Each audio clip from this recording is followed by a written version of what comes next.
Pues buenas tardes, bienvenidas, bienvenidos.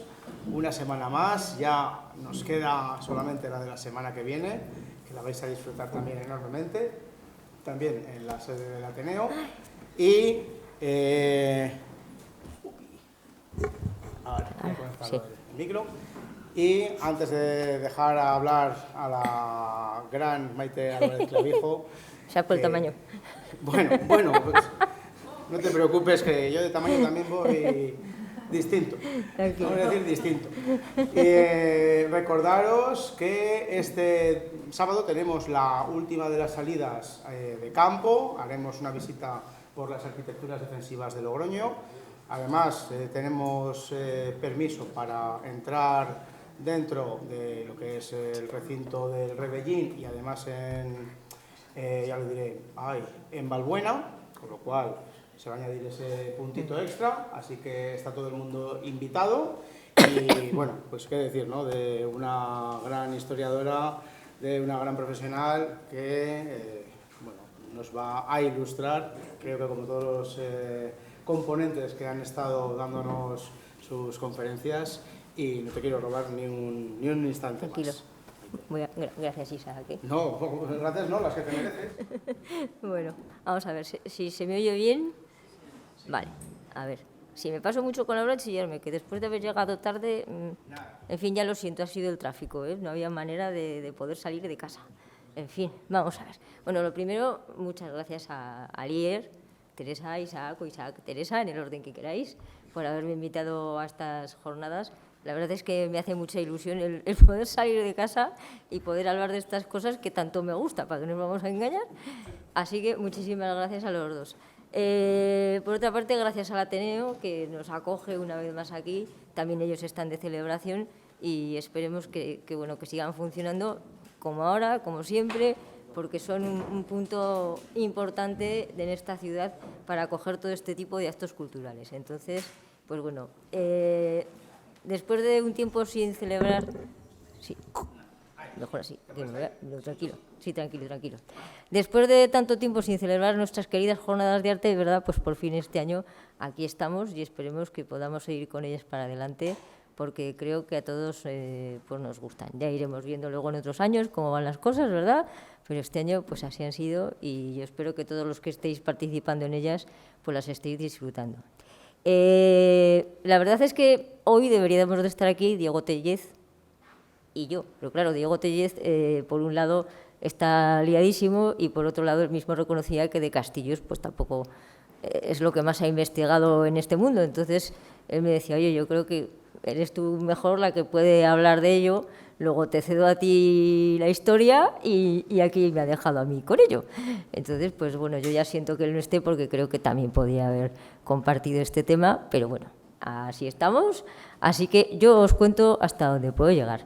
Creo que el título que había en el programa era otro, didáctica de tal. Ya lo siento, yo lo he cambiado un poquito el título.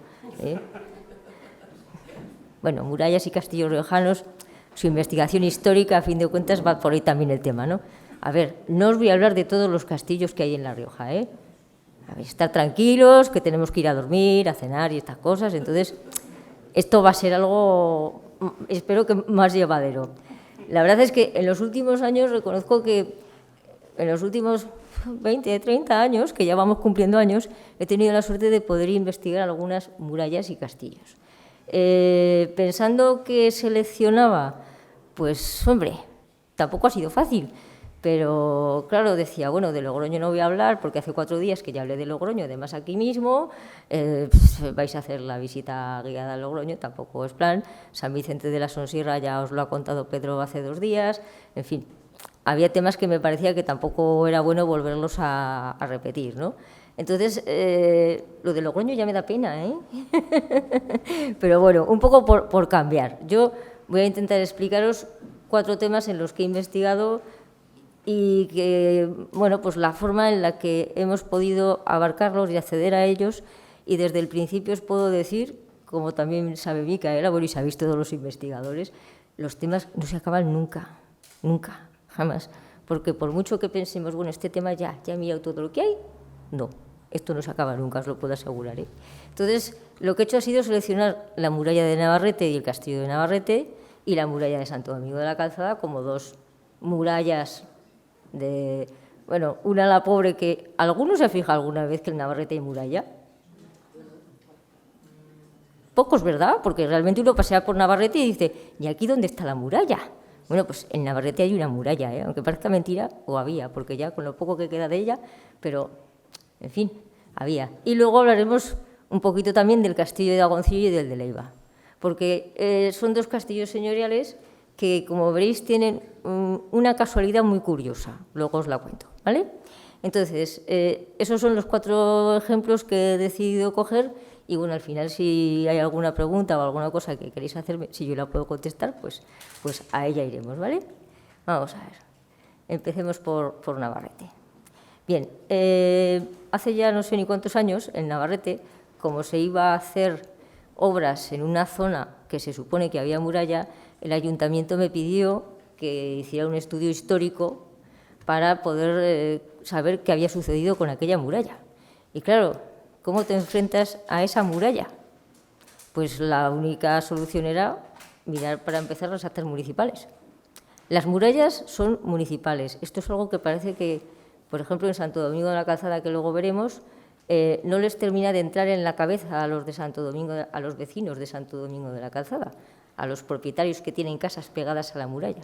Todas las murallas son de propiedad municipal, con lo cual cualquier intervención que se tenga que hacer en esas murallas tiene que ser por parte del ayuntamiento y si hay encuentra respaldo de Consejería de Cultura de quien sea, pues por ahí. Pero la muralla jamás será de un vecino, nunca, es imposible.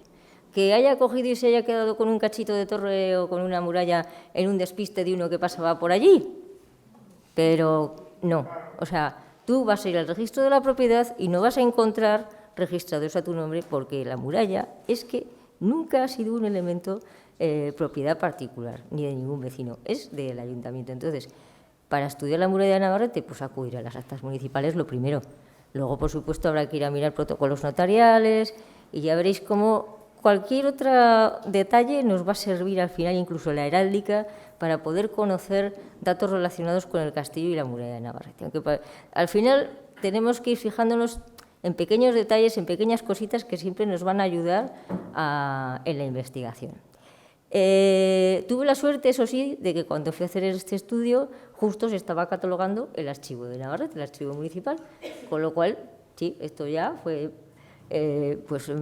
facilitó el trabajo, porque es una lástima, en Navarrete no se conserva toda la serie de actas municipales que a los investigadores nos gustaría, pero con las que había, la verdad es que de repente empiezas a descubrir, pues lo dicho, que en Navarrete había muralla y había castillo. Y una muralla con sus puertas y, como Dios manda, con su foso y todo lo habido y por haber, porque en la documentación queda registrada, con lo cual ahí estaba, ¿no? Y luego, pues el castillo, evidentemente, bueno, estuvo aquí arriba, donde está el depósito del agua. Esta foto es muy antigua, ahora ya lo tapan las plantas. Como novedad, por si no lo sabéis, os puedo decir que el depósito del agua parece ser que se va a tirar, o se tiene intención al menos de tirarlo. ¿Y habrá algo de castillo debajo todavía? Esa es la duda que nos queda. Pero bueno, tendremos que esperar todavía un poquito de tiempo para verlo. Así que vamos a ello. Navarrete. Esta es una fotografía, como veis, de 1977. Esta estrellita marca el punto en el que está el castillo, la iglesia, y la iglesia la tenemos también aquí. Es para que nos ubiquemos en el espacio, ¿eh? La cima del Cerro Tedeón, sin depósito de agua todavía ni nada de nada. Y el lugar en el que estuvo el castillo. La investigación que hicimos nos llevó a poder trazar este recorrido para la muralla, que es el que ahora iremos viendo, y fijaros que tenía pues la puerta de San Juan, la puerta de la Cruz, la puerta de Nieva, la puerta del Caño, la puerta de Santiago y la puerta de Nuestra Señora. Todas esas aparecen citadas en las actas municipales y cómo iban a sus determinadas calles, con lo cual de repente dices, pero es que en Navarrete había una muralla, ¿eh? O sea, esto era algo, no lo hemos soñado, ¿no? Bueno, no os quiero abrumar con muchos datos históricos, pero vamos a ver, de Navarrete tenemos que saber que en el año 1195 Alfonso VIII dotó de un fuero a esta población, por la cual los habitantes que estaban, digamos, esparcidos en los corcuetos, que eran pequeños barrios que había alrededor, eran 4 que estaban alrededor, se fueron a vivir al Cerro Tedeón, lo cual generaría, pues eso, una nueva población, la de Navarrete, en torno a un castillo. Pudo ser a partir de ese momento de 1195 cuando comenzó ya esa construcción de una muralla. Pues hombre, quizás sea un poquito pronto, ¿no? Pero en 1380, que ese dato sí que es interesante, el rey Juan I concedió a Diego Gómez Manrique, que será padre del primer duque de Nájera, la villa de Navarrete. A partir de ese año de 1380 podemos pensar que sí, que Navarrete pudo fortificarse y que los pocos restos que quedan, que la verdad es que es muy difícil catalogarlos porque son 4 piedritas, pues puede que fuera ese momento, en el siglo XIV, cuando se construyó esa muralla. El castillo, pues no sabemos si en ese intervalo del siglo XII al XIV, pues pudo ser cuando existió. El castillo, en el catastro del Marqués de la Ensenada, que también es otra fuente fundamental, en 1751, nos dice que el castillo, bueno, que estaba construido con piedra, argamasa, pero tenía un pequeño problema, que estaba ubicado en un lugar que tenía una cuesta enorme, tremenda para subir. Dice que en la eminencia de la cuesta, y la verdad es que los problemas para acceder al castillo debían de ser muchos, ¿no? No solo que lo digan en el siglo XVIII, sino como vais a ver más adelante. Ya en el catastro nos dicen que el estado de conservación era bastante malo, con lo cual a saber cómo estaría ya esta construcción. Sobre la dificultad, en 1517 el agua que era necesario subir al castillo, nos dicen que hacía tanto frío, que estaban las calles tan heladas, que no podían subir algo al castillo y que les dicen a los del castillo que, mira, lo sentimos mucho, pero mientras que no cambie el tiempo, esa cuesta no la subimos. Entonces, ni agua ni nada. Sabemos que el concejo también les daba madera y hay una noticia que hace referencia. Vamos, todas estas noticias, como veis, son pequeñitas referencias que nos van diciendo que es que el castillo existía. Entonces, en 1519 nos dicen que era necesario subir madera al castillo, pues no la podían subir tampoco, poquito a poco. Luego, además de todas estas puertas, y es que ya lo siento, no os puedo contar toda la historia de todo lo que he encontrado por medio, si no, no acabaríamos. Sabemos que había un portillo que también estaba abierto hacia el lado norte y siempre había quejas porque ese portillo había que cerrarlo. Claro, si al final en una muralla empezamos a abrir puertas y puertitas por todos los lados, esto no es una muralla, esto es un queso de Gruyère. Entonces, pues claro, también había un portillo en esa zona trasera. En 1783 nos siguen diciendo que el estado del castillo de conservación que no era muy bueno, con lo cual pues no nos podemos quejar. Y luego resulta que tenemos al bueno de Gobantes, que en 1846 nos dice que hay un castillo situado en la alta de la población que debió ser muy fuerte. Y con eso nos quedamos, no sabemos nada más de él. Entonces, es una lástima, pero ¿cómo pudo ser? Pues mirar, esto ya es un poquito, ya sé que es imaginación al poder, pero en este dibujo que hacen, que veis es un croquis de los arroyos y del reparto de aguas y tal, aquí abajo tenemos a Navarrete y entonces nos encontramos con que Navarrete nos la dibujan así, con un castillo en lo alto que tiene un torreón principal, parece que hay otro aquí pequeñito, este que no sabemos muy bien. Bueno, por lo menos sabemos que una torre por lo menos tenía. Luego ya os pondré más adelante y veréis que más que una, pues sí, realmente eran 2. Parece que había aquí una puerta que se podría corresponder con una de las puertas de entrada a la ciudad, porque había torres con las puertas de entrada a la ciudad, a la villa, perdón, pero claro, no podemos ver más, pero esto ya es mucho, ¿eh? Al final, el detalle, la cosa más significante nos puede ayudar a conocer que, bueno, pues que el castillo existía, porque en el resto de las poblaciones que dibujan pues no está, y sin embargo aquí pues sí nos dicen que Navarrete pues tenía ese castillo. Bien, esto es lo que nos puede ayudar. Bien, perdón.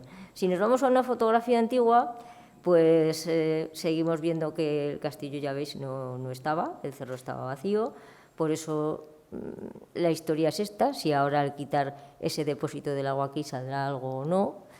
La verdad es que se ha intervenido tanto en toda esta zona que hay que dudar bastante sobre ello, pero bueno, hasta el último momento nunca se puede saber.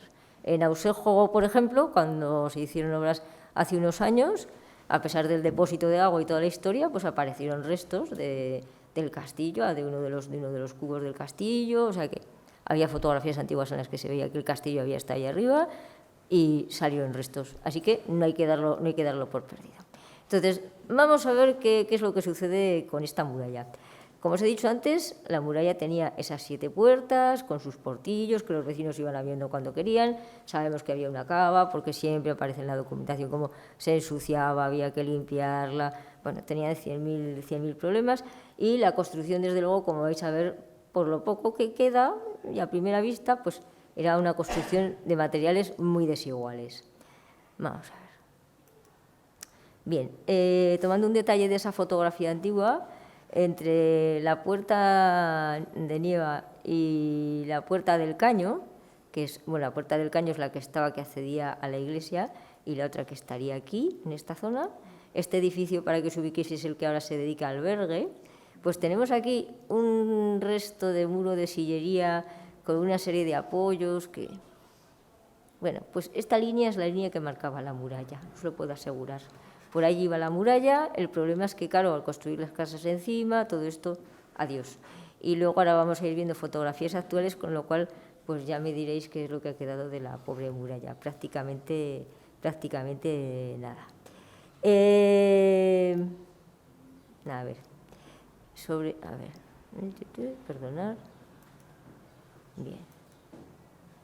Bien, estamos aquí en la puerta de... Ay, perdonar. En la puerta de Nieva, sí. Es que me he despistado yo, ya os pido disculpas. Que yo quería contaros antes otra cosa. Perdón, ¿eh?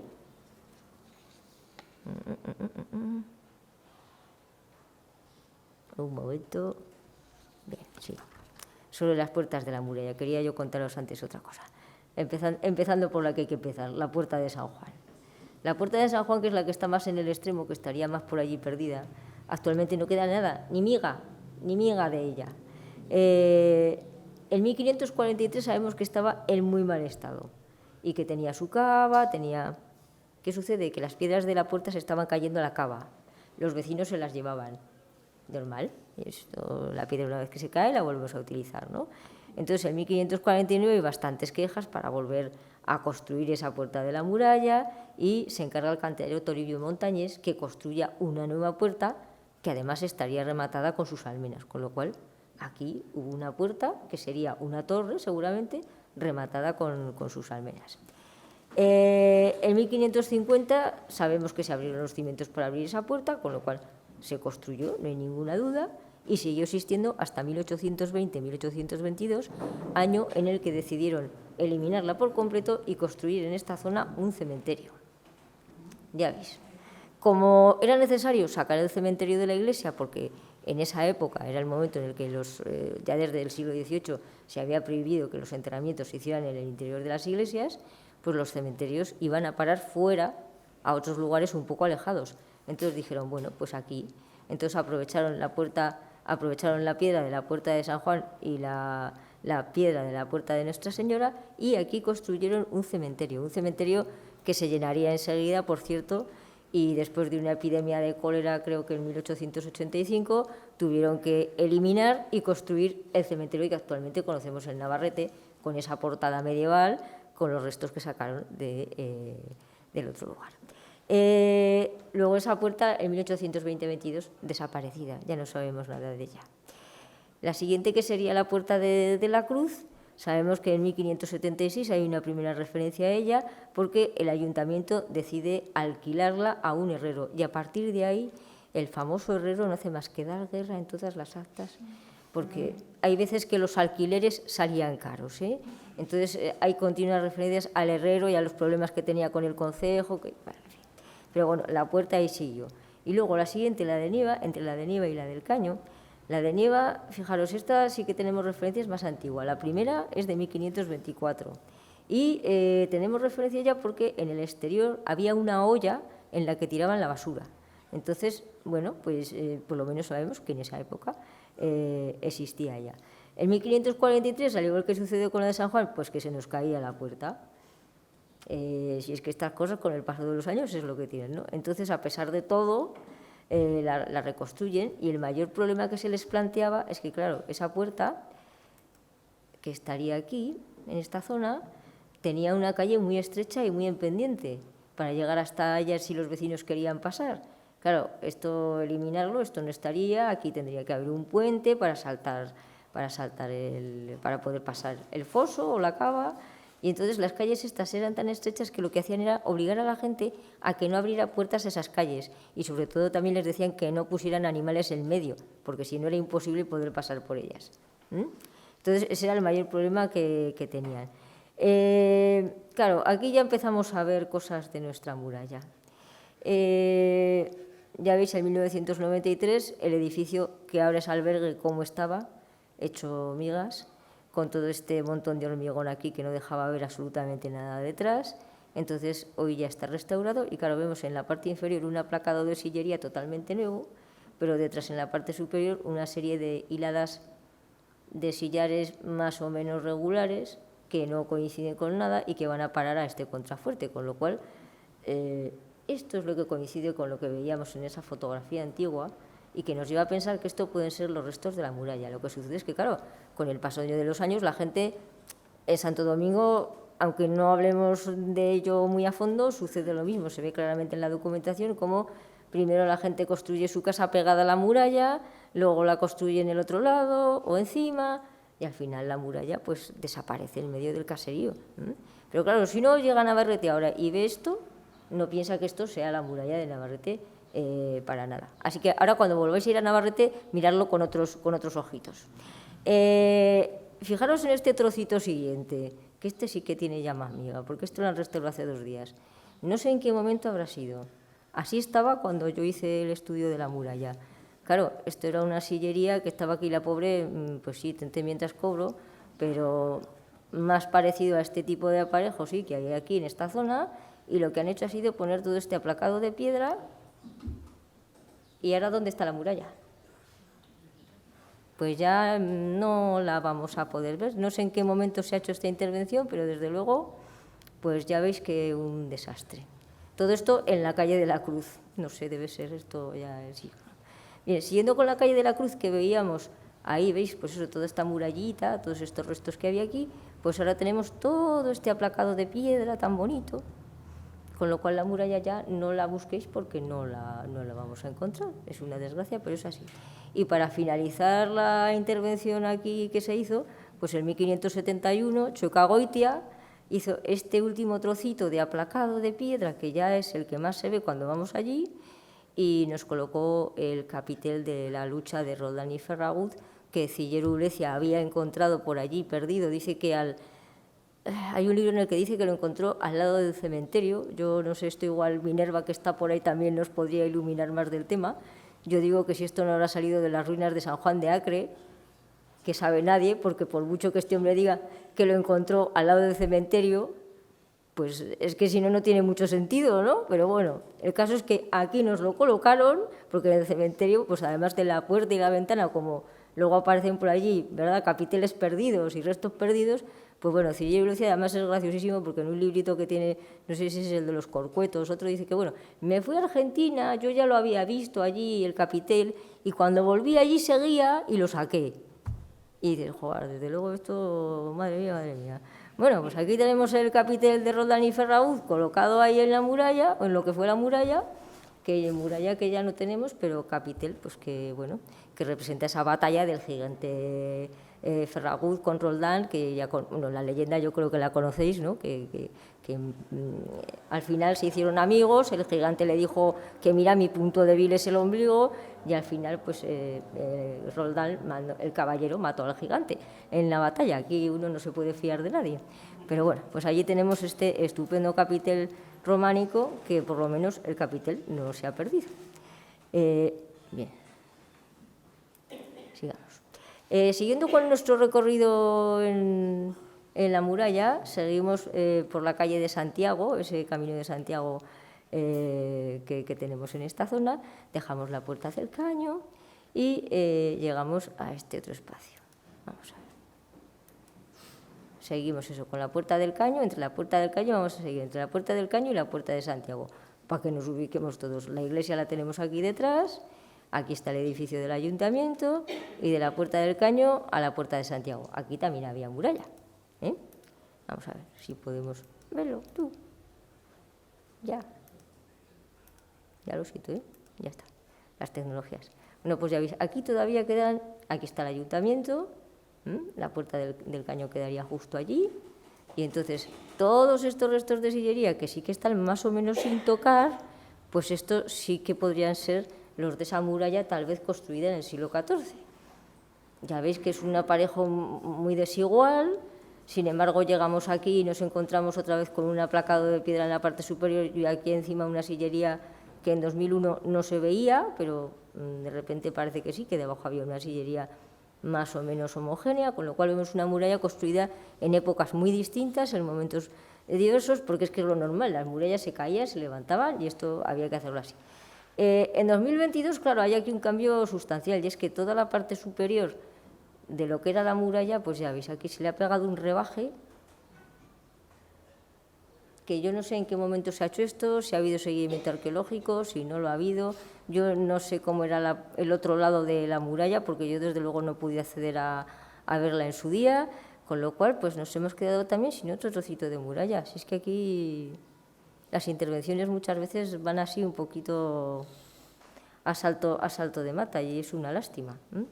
Bueno, os puedo decir, por cierto, la Puerta del Caño, esta que tenemos aquí, se abrió en 1526, aprovechando que en 1524, no hay ninguna duda, o sea, se abre en esa fecha, en 1524 hubo un incendio en varias casas, entonces como se cayeron, tuvieron que tirar las casas, dijeron, pues aprovechando la cuestión hacemos una calle.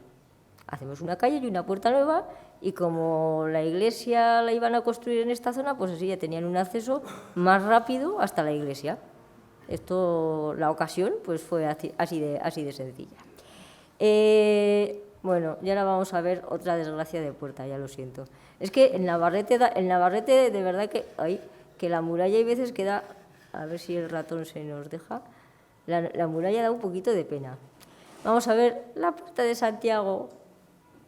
Esto sí que es para llorar, vamos a ver. Una fotografía antigua, no muy antigua además, y el estado actual. Podemos jugar al juego de los 7 errores si queréis. Y creo que tendríamos para hacer más de 7 errores. Bueno, aunque parezca mentira, esto que hay aquí es un torreón. Es un torreón que ya veis, construido más o menos con piedra de sillería. La parte superior tiene pinta que aquí hay ladrillo, que esto ya se ha reformado, las almenas desde luego se han eliminado, no queda nada de ellas, se habría recrecido, bueno, pues lo normal, lo que suele suceder. Por supuesto, del foso y tal no vayamos a buscarlo porque eso saber ya cuándo desapareció, pero ese bonito torreón ahora tenemos una preciosa casa. Y la casa que había al lado, pues ya veis, ahora se ha convertido en esta otra cosa. Bien, os voy a poner más detalle para que sufráis otro poco más. El torreón, derribado eso en 1993, que hace total 4 días, y la construcción que se ha hecho ahora, que como veis, bueno, sí, dicen, bueno, pues como los arquitos seguían para allá, pues seguimos con los arquitos, que son lo que habían todo, pues ya está, ¿no? Claro, además vemos, para más Inrique, que aquí han metido los contenedores de basura. Pero vamos a ver, ¿a nadie se le ocurrió aquí hacer una cata para comprobar si aquí había un foso?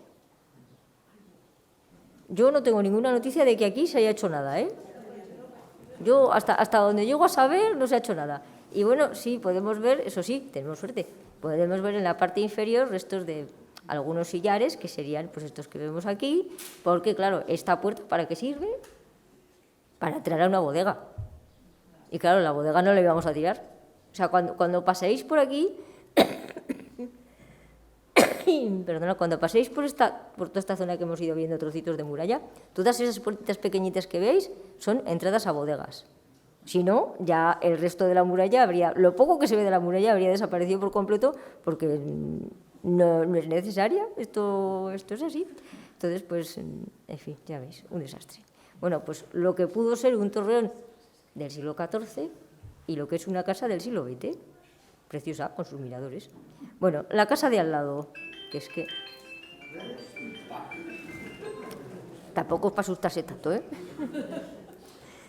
la casa de al lado, que también tiene su aculla. Claro, teníamos aquí, al lado, a la derecha justo, la Puerta de Santiago. La Puerta de Santiago seguramente estuvo señalada pues, de una manera muy concreta. Aprovecharon para colocar un relieve de Santiago bajo una hornacina y con una inscripción en la parte de abajo. La vemos aquí en este momento. Es que en la actualidad está... A ver, esperar, voy a ir para atrás para que os deis cuenta de dónde está colocada. Ahora Santiago, buscarlo aquí en el lateral, O sea, ha desaparecido de aquí. La venera que tiene encima no vayáis a buscarla y la inscripción ahora la veréis. O sea, no... Esto es todo un desastre bastante gordo. Bien, pues teníamos eso, el sentido de tener ese Santiago seguramente sería porque en la puerta de la muralla estaría señalado pues Santiago, la Puerta de Santiago, que es lo lógico, ¿no? En algún momento al derribar el torreón dijeron, bueno, pues lo ponemos aquí. Pero, claro, de estar ahí, de ser así, ha pasado a estar así. La inscripción de abajo,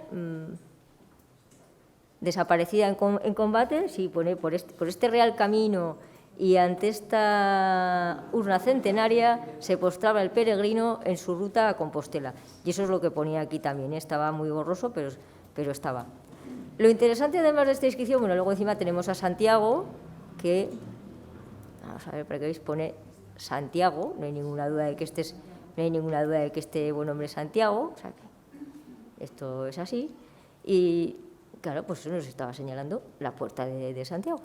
Y lo interesante de esta inscripción, aparte de que ya no la conservemos, bueno, además eso, ya os digo, la venera también ha desaparecido, es que en la parte de abajo está este recuadrito, que ya lo siento, que es que no tengo mejor imagen, pero ahí tiene toda la pinta de que estaba el escudo de armas de Navarrete, de la villa de Navarrete.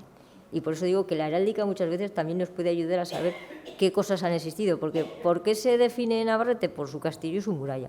La muralla, ya veis, la hemos perdido y el castillo, pues, en fin. En el escudo actual, en lugar de aparecer las torres que veíamos antes, pues resulta que lo hemos convertido 2 torres fortificadas en 2 castillos. Que yo sepa, Navarrete no tuvo 2 castillos, tenía solamente uno. Y en el centro hay una campana, porque según la leyenda, en el castillo había una campana con la cual avisaban a los vecinos cada vez que había algún peligro, y entonces por eso esa campana aparece en el escudo de Navarrete. Y los cañones, pues bueno, pues por la defensa de la población. Entonces, en el escudo que utilizaban en 1877, es que mirar, en el Archivo Histórico Nacional hay un fondo que es muy interesante, si queréis trastear en él, está en internet, que es el fondo de sellos, ¿cómo es, Micaela? Sellos y sigilografía, pero pone algo, bueno, en el fondo de sigilografía, pero creo que pone sellos de tinta y no sé qué, bueno, pues de todas las poblaciones de España, allí está el sello en papel. Yo, desde luego, de todas las que he buscado, lo he encontrado, En Navarrete tardaron un poco en mandarlo, les tuvieron que mandar una carta recordándoles que, oye, el sello que no nos lo habéis mandado, que a ver qué pasa. Y entonces es muy bonito porque mandan el sello y entonces explican todo esto que os he contado de la campana y de tal y de cual. Si no, no lo sabríamos ahora, o sea, es curioso. Y entonces, en ese sello de 1877 que utilizaba el ayuntamiento, era este. Y entonces tienen 2 torres, que serían las 2 torres que tenía el castillo. En la parte inferior es, claro, el amurallamiento que tenían, y en la parte de arriba está la campana. Con lo cual, os digo que en la investigación muchas veces, lo que os decía, las actas municipales, pero al final un simple sello de la población, el simple sello con el motivo heráldico, nos va a dar pistas de los elementos importantes que había en la población. Bueno, y además, aunque no se vean muy bien, aquí están también los 2 cañones, uno aquí y otro por aquí. Ahí están los 2 cañones. O sea que cuando investigamos tenemos que recurrir a muchas fuentes documentales de todo tipo. Y esta es una más.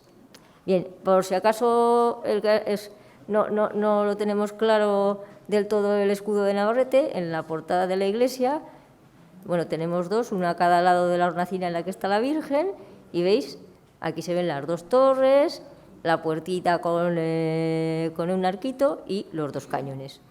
Entonces, por lo menos, o sea, que esto aparezca en el escudo, de verdad significa lo que os he dicho al principio, que no nos lo inventamos, que en Navarrete había una muralla y un castillo. Así que ahora, pues lo que os digo, cuando pasáis por Navarrete, pues os tenéis que fijar un poquito más. Y luego ya, para terminar con Navarrete, el único trozo que nos queda en pie de lo que pudo ser una torre y solamente nos queda este paño, ya lo siento, pues es esta de Nuestra Señora del Arco, aquí, en este extremo. Aquí hay una plaza y en esa plaza esta sería la cara interna de una torre. La puerta de entrada estaría aquí delante y aquí estaría un suelo, aquí habría otro y luego ya veis que se abre aquí una puertita, aquí otra, y serían por las que se iría accediendo de un piso a otro de las torres. Entonces, esto es lo único que nos queda así de mayor volumen, que puede dar más al ojo, pero claro, como ahora tenemos aquí la entrada también, no sé si es a una bodega o creo que sí, que es a una bodega, pues claro, esto pasa totalmente desapercibido. ¿Quién se va a fijar en que esto es una torre de muralla? Pues nadie. Entonces, bueno, ya veis, Navarrete es complicado, pero al final las cosas van saliendo a medida que las vamos investigando y Navarrete tenía una muralla, probablemente del siglo XIV, y bueno, pues esperemos que en el futuro, si se hacen excavaciones, pues en esa calle de Santiago o en alguna otra zona, podamos ir viendo y descubriendo pues si hubo fosos, si cómo fue, no lo podemos saber. Bien, vamos a ver otro caso más entretenido y que últimamente está muy de moda. Santo Domingo de la Calzada. Sí.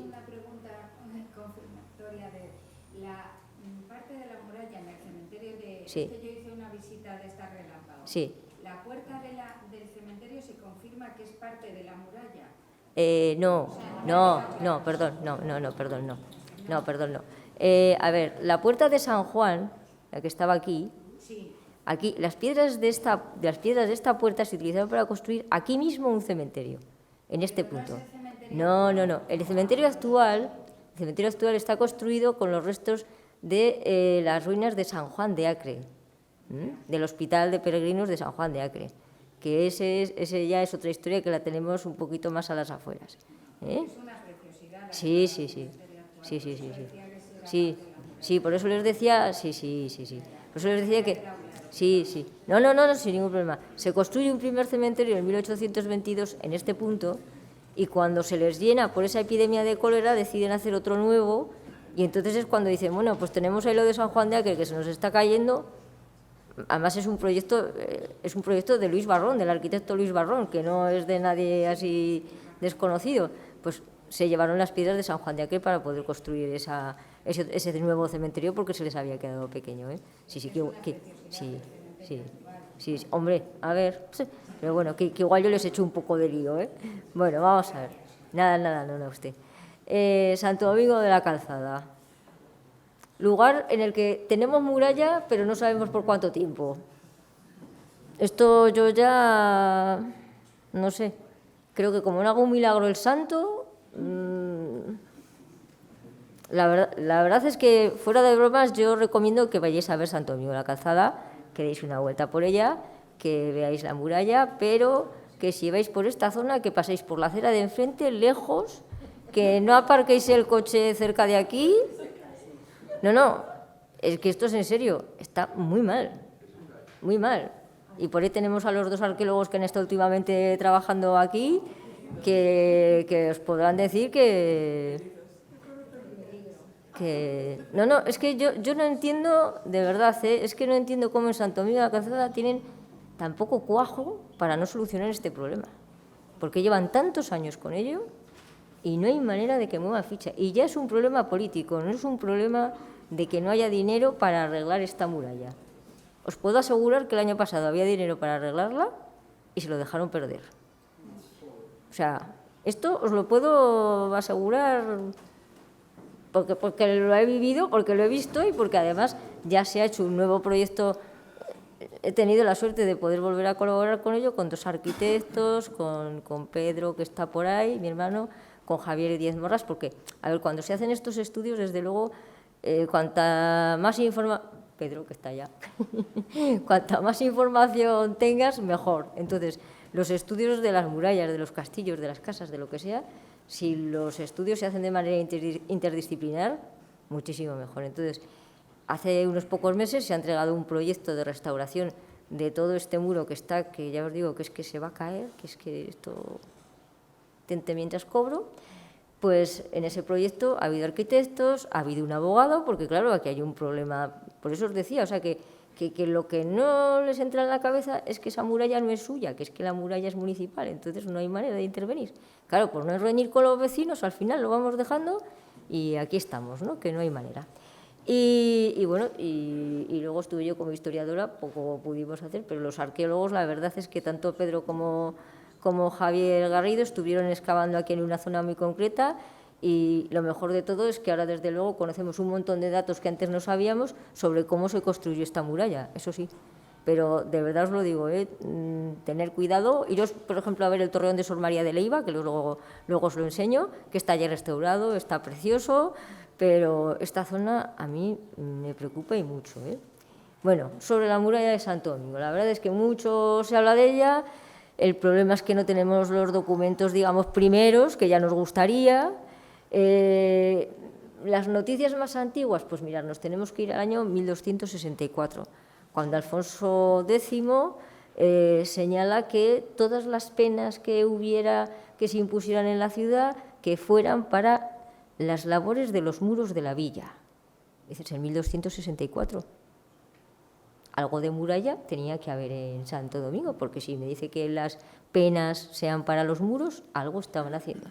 Pero es que en 1360, que ya nos pilla más cerca de la fecha que tradicionalmente se viene tomando para la construcción de la muralla, también tenemos ahí una discusión con el Cabildo, que no quería nunca poner dinero para construir la muralla, en la cual se les obliga a poner el dinero que fuera necesario para hacer muros o cercas o cadalsos o cavas de nuevo, o que haya que reparar o refacer en los antiguos para defendimiento y amparo de la dicha ciudad. Con lo cual, en 1360 nos están diciendo que ya están reparando algo que ya tenían hecho.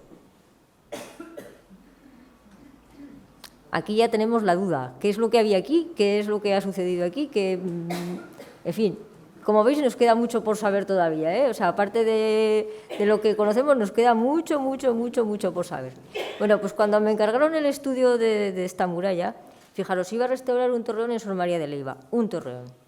Y he de reconocer que, claro, el alcalde me dijo, mira, yo quiero encargarte este estudio, y yo le dije, es que hacer el estudio de un torreón es como buscar una aguja en un pajar. Es necesario hacer el estudio de toda la muralla, de tal manera que luego tengas ahí el estudio de toda la muralla para cualquier intervención que quieras hacer, pues mejor tener el estudio de toda la muralla, ¿no? Y bueno, el ayuntamiento adquirió el compromiso, se hizo el estudio completo de la muralla. Como os digo, los estudios nunca se acaban y nos lo demuestran sobre todo con la arqueología, porque cada vez conocemos más datos a nivel constructivo y muy interesantes de cómo se fue produciendo esta construcción, pero por lo menos documentalmente quedó, yo creo que bien datada la construcción. La primera sorpresa que me llevé revisando, bueno, sobre todo en Santo Domingo, hay que reconocer que la fuente fundamental para su estudio son las actas municipales. Tienen una colección de actas municipales en Santo Domingo de la Calzada que yo siempre digo que son la envidia del Ayuntamiento de Logroño, porque en Logroño no tenemos actas más que desde 1572, pero es que en Santo Domingo de la Calzada empiezan en 1500 y muy poquito, no me acuerdo del año, pero 1500 y muy poquito, y tienen una serie completa hasta nuestros días. Solamente nos falta un libro que, claro, en algún sitio estará, porque solamente falta ese libro, que es de 1520 a 1523-24, casualidades de la vida, los comuneros, Carlos V, los franceses. Yo estoy convencida que en algún sitio estará y que no se habrá perdido, de la misma manera que falta el libro de 1775, un libro muy concreto, uno solo, porque fue ese año en el que se produjo la famosa inundación, en la que hubo muchísimos problemas igual que aquí en Logroño se inundó la ciudad, pues en Santo Domingo también se vieron afectados, y en ese libro aparecían datos que yo además los he visto publicados, o sea que el libro perdido no está, en algún momento volverá a su ser. Pero bueno, lo dicho, los libros de actas municipales fundamentales. Lo que sucede que como investigadores no podemos ponernos a hacer una cata.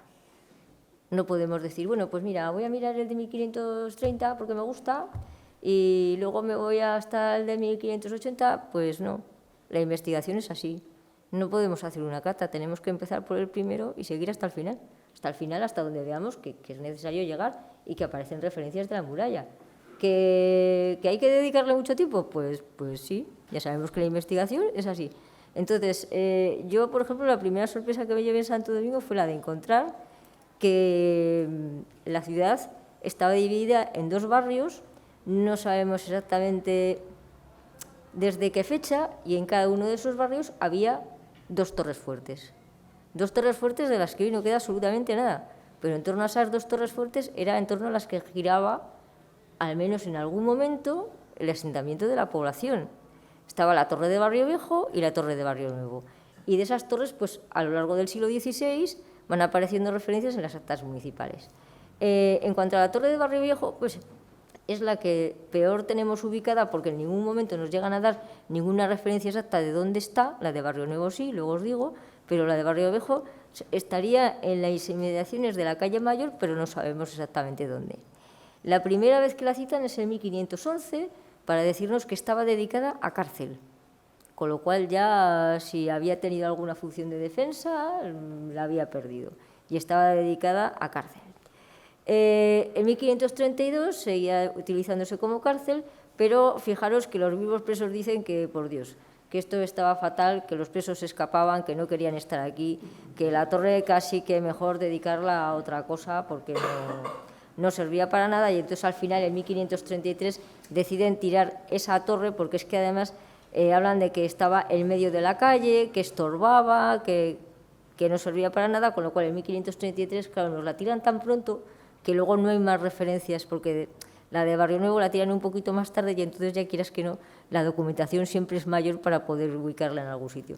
Pero la torre de Barrio Viejo no podemos saber más de ella. Era una torre fuerte, desde luego, pero en 1533 la tiran y la piedra, en un descuido que tienen, pues si se la empiezan a robar, bueno, lo que, consiguen, dice que hay una parte que la dedican para hacer una cárcel nueva, otra parte que se utilizan para hacer una presa, pero el resto de la piedra desaparece.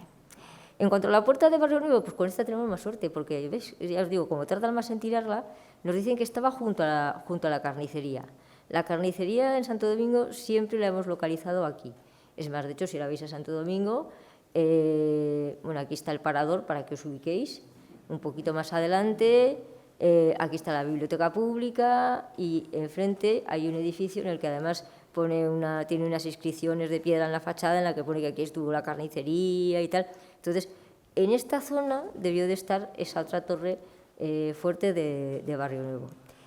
Sabemos que también estaba dedicada a cárcel en 1532 y fijaros, en 1559, avanzado ya el siglo XVI, Fray Juan de Salazar, que era comendador de la orden o guardián, perdón, del convento de San Francisco, acude al ayuntamiento de Santo Domingo para pedirles la piedra de esta torre, porque dicen que, bueno, que como están pensando en tirarla y nosotros estamos en 1559 pues construyendo nuestro convento de San Francisco, que lo tenemos aquí, pues mejor que nos den a nosotros la piedra de la torre antes de que la tiren y que, bueno, que por lo menos que sirva para algo, ¿no?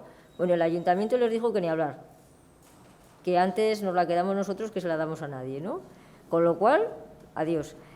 Finalmente la torre se tiró en 1581 y en este caso sí, la piedra la robaron por completo y se quedaron sin nada. O sea que al final ni para el convento de San Francisco ni para nadie.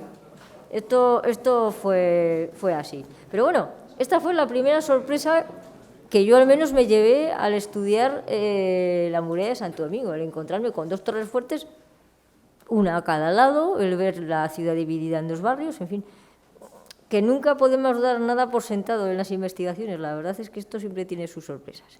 Bien, en cuanto a lo que es la muralla, teníamos esa referencia a 1360, como veis que el ayuntamiento, o sea, que se le pedía a la catedral, a los religiosos de la catedral, que contribuyeran a pagar el dinero para hacer las cercas y murallas. Claro, yo esa referencia de 1360 sí que la doy por buena, porque está en un documento que, bueno, pues tenemos que darlo por bueno. Pero es que, claro, cuando la siguiente referencia que tenemos es de 1367 y la encontramos en el libro de José González de Tejada de 1702 y nos lleva a este suceso milagroso que hemos dado todos por por sentado como fecha para la construcción de la muralla, pues claro, la verdad es que piensas, bueno, vale, estamos hablando más o menos de los mismos años, ¿no? 1360, 1367, pero claro, la leyenda dice que se produjo un milagro por el cual el santo dejó ciego al rey Pedro I, porque la ciudad se había levantado contra su hermano, y entonces al final pidieron perdón, el rey le recobró la vista y el rey les permitió construir una muralla. Bueno, bien, si nos tenemos que creer el milagro del santo y todas estas historias, pero ya tenemos esas otras referencias anteriores que dices, vale, yo casi que me voy a creer más lo otro, de verdad, no, lo del milagro del santo está muy bien, es muy bonito, pero... Y luego, pues eso, tenemos la parte arqueológica que va por otro lugar y que nos va dando cada día más sorpresas, os lo puedo asegurar. Entonces, bueno, vamos a ver. Que no podemos, lo que os decía antes, que no podemos saltar ningún libro ni ninguna... Ni nada, o sea, porque es que las sorpresas te las das en todos los lugares. Revisando los libros de actas municipales, me encontré perdida esta hoja, literalmente perdida, sí, literalmente perdida, porque me acuerdo que fui corriendo a Marian, a la archivera, Marian, que mira lo que me he encontrado, yo emocionada con ella. Es un documento que se firma en 1505, como veis, en Segovia, el 14 de julio de 1505, pero en realidad nos está haciendo referencia a un documento anterior de Granada del año 1500. ¿Qué es lo que pasaba? Pues que los reyes les habían concedido cada año 50.000 maravedís para la construcción de la muralla. Y claro, tenían el documento original en Santo Domingo. Todos los años tenían que ir al rey y decirle, o al tesorero, muy buenas, tenemos este documento, que me paguen los 50.000 maravedís. ¿Qué sucede? Que se les pierde el documento. Es que la muralla de Santo Domingo está un poco desgraciada, de verdad lo digo, ¿eh? Y así como se les perdió el documento en aquella época, creo que ahora sí más o menos igual. Se les pierde el documento, con lo cual, claro, van otra vez al rey, por favor, que nos hagan otro documento porque lo hemos perdido. Y eso es lo que nos cuentan aquí, en estas letritas que, como Micaela y yo muchas veces decimos que son nuestros chinitos favoritos. Ya veis, yo estoy encantada con estas cosas. Micaela en este momento también, ¿verdad? Bueno, cuesta leerlo un poquito, pero veis, de repente... O sea, que estés mirando un libro de actas municipales y de repente te encuentres perdida esta hoja en un lugar que no tiene nada que ver, es que ya con esto te vas contento a casa para todo el día. Porque dices, es imposible, o sea, no, es que, claro, es que no te lo puedes creer, ¿no? Bueno, pues ahí seguía, bueno, el documento decía que cuando encontraran el documento original tenían que ir otra vez a la corte, romperlo y conservar solamente uno, porque claro, si no íbamos a tener dos, y entonces en vez de ir a pedir los 50.000 maravedís una vez, iríamos dos. Hasta que al final ya echa la ley, echa la trampa, ¿no? No sé yo si apareció el documento original, como os digo, estaba por ahí perdido y traspapelado en una de las actas municipales, y bueno, pues por lo menos sabemos que desde luego el rey invertía mucho dinero en esta muralla. O sea, desde 1500 ya veníamos construyéndola de años atrás, pero a partir de 1500 todos los años 50.000 maravedís. Y claro, porque la muralla era necesario repararla, si no, se nos hubiera hundido, ¿no? Y bueno, las actas municipales ahí no me voy a entretener, de verdad, palabrita que no. Nos dan fe de cantidad de obras de reparación en la muralla, en los torreones, en el foso, en los puentes, absolutamente en todos los elementos que componen la muralla, con lo cual no tenemos ninguna duda. Pero claro, de repente hay documentos que son especialmente significativos, casi como este, aunque no sea del siglo XVI, que tenemos nuestras creencias. Pero mirad, en 1728, también leyendo, claro, por eso os digo que las actas municipales, es que al final dices, es que si me salto una, bastantes cosas se nos escapan ya cuando estamos mirando la documentación, porque esto es un mundo. Bueno, pues de repente en 1728 me encuentro con una descripción de la muralla. En ese momento dices, ¡oh cielos!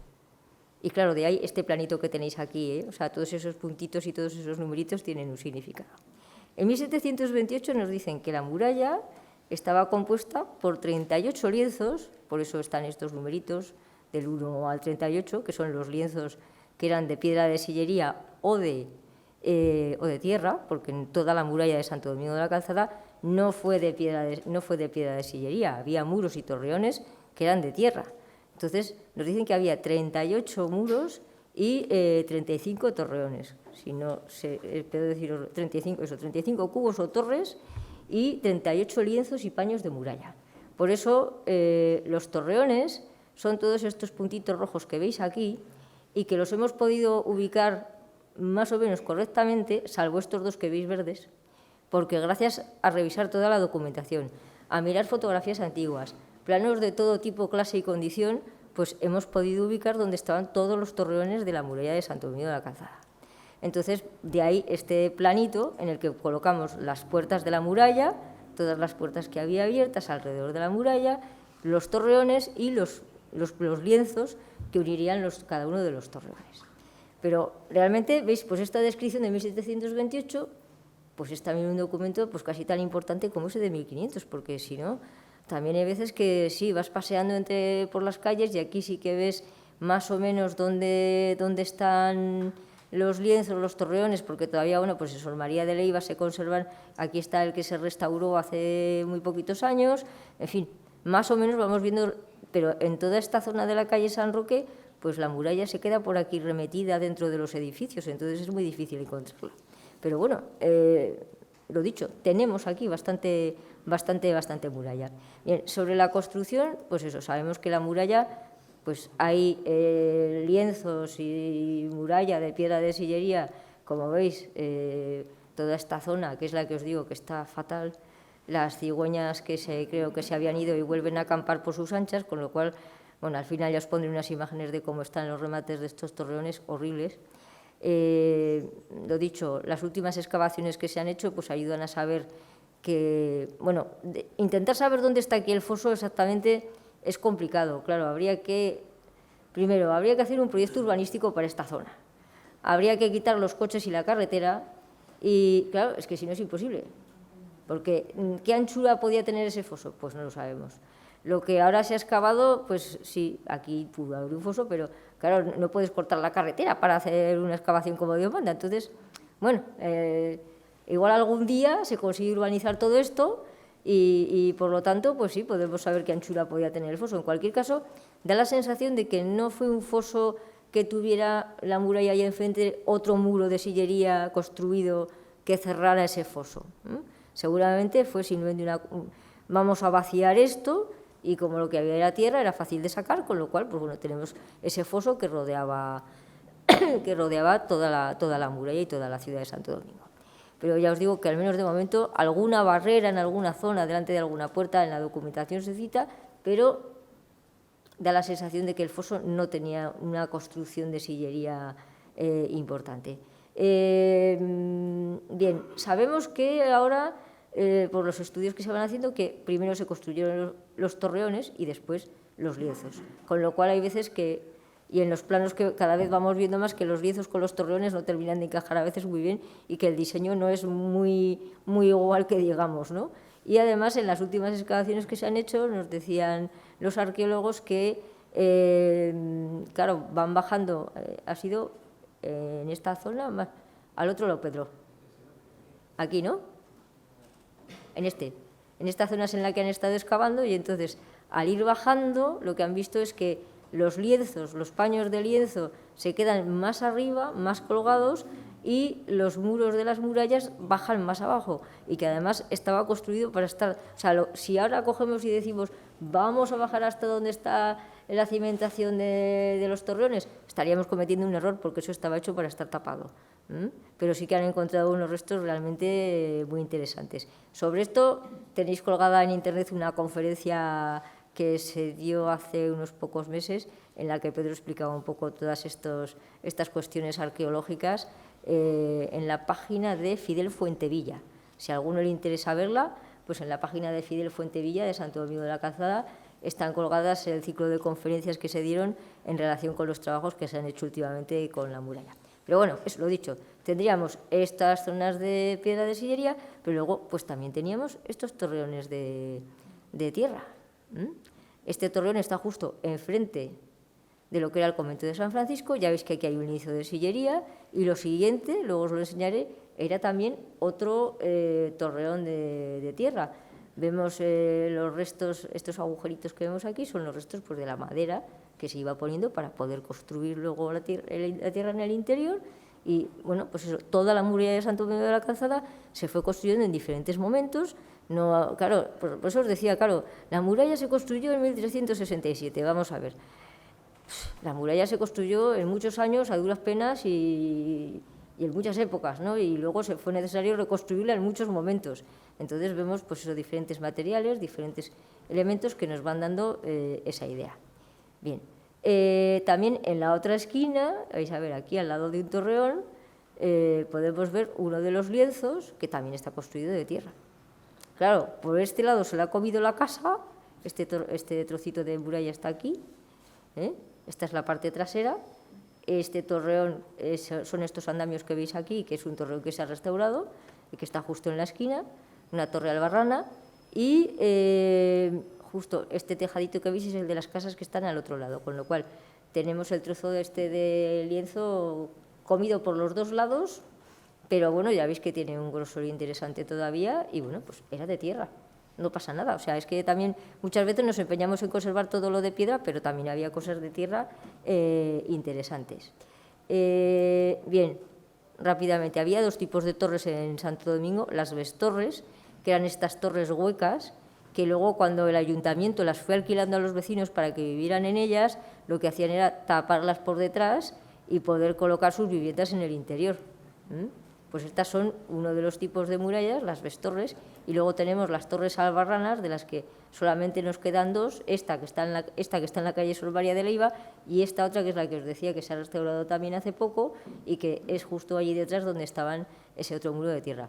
La de la calle Sor María de Leiva, pues hay que reconocer que se hizo, fue una obra concienzuda, que todavía quizás se podía haber hecho, todo se puede hacer mejor, pero hay que reconocer que al final, si paseáis por esta calle, pues podéis ver perfectamente la muralla. Se hizo la intención de que aquí estaba el foso y, bueno, pues por lo menos esta torre ya, esta no se cae. Y esta otra tampoco. Esto es un dibujito, perdón, una recreación que se hizo de cómo podían ser esas torres en el interior con suelos de madera para poder acceder a ellas. Pedro nos decía que esta recreación habría que cambiarla ya porque con lo que ahora sabemos todo esto pues no sería de esta forma, pero bueno, más o menos para que os hagáis una idea de cómo podía ser. Bien, elementos que también hemos ido perdiendo. Esto es un detalle de una fotografía que se conserva en el monasterio de Valvanera, o sea que daros cuenta hasta dónde ha habido que ir a buscarlas.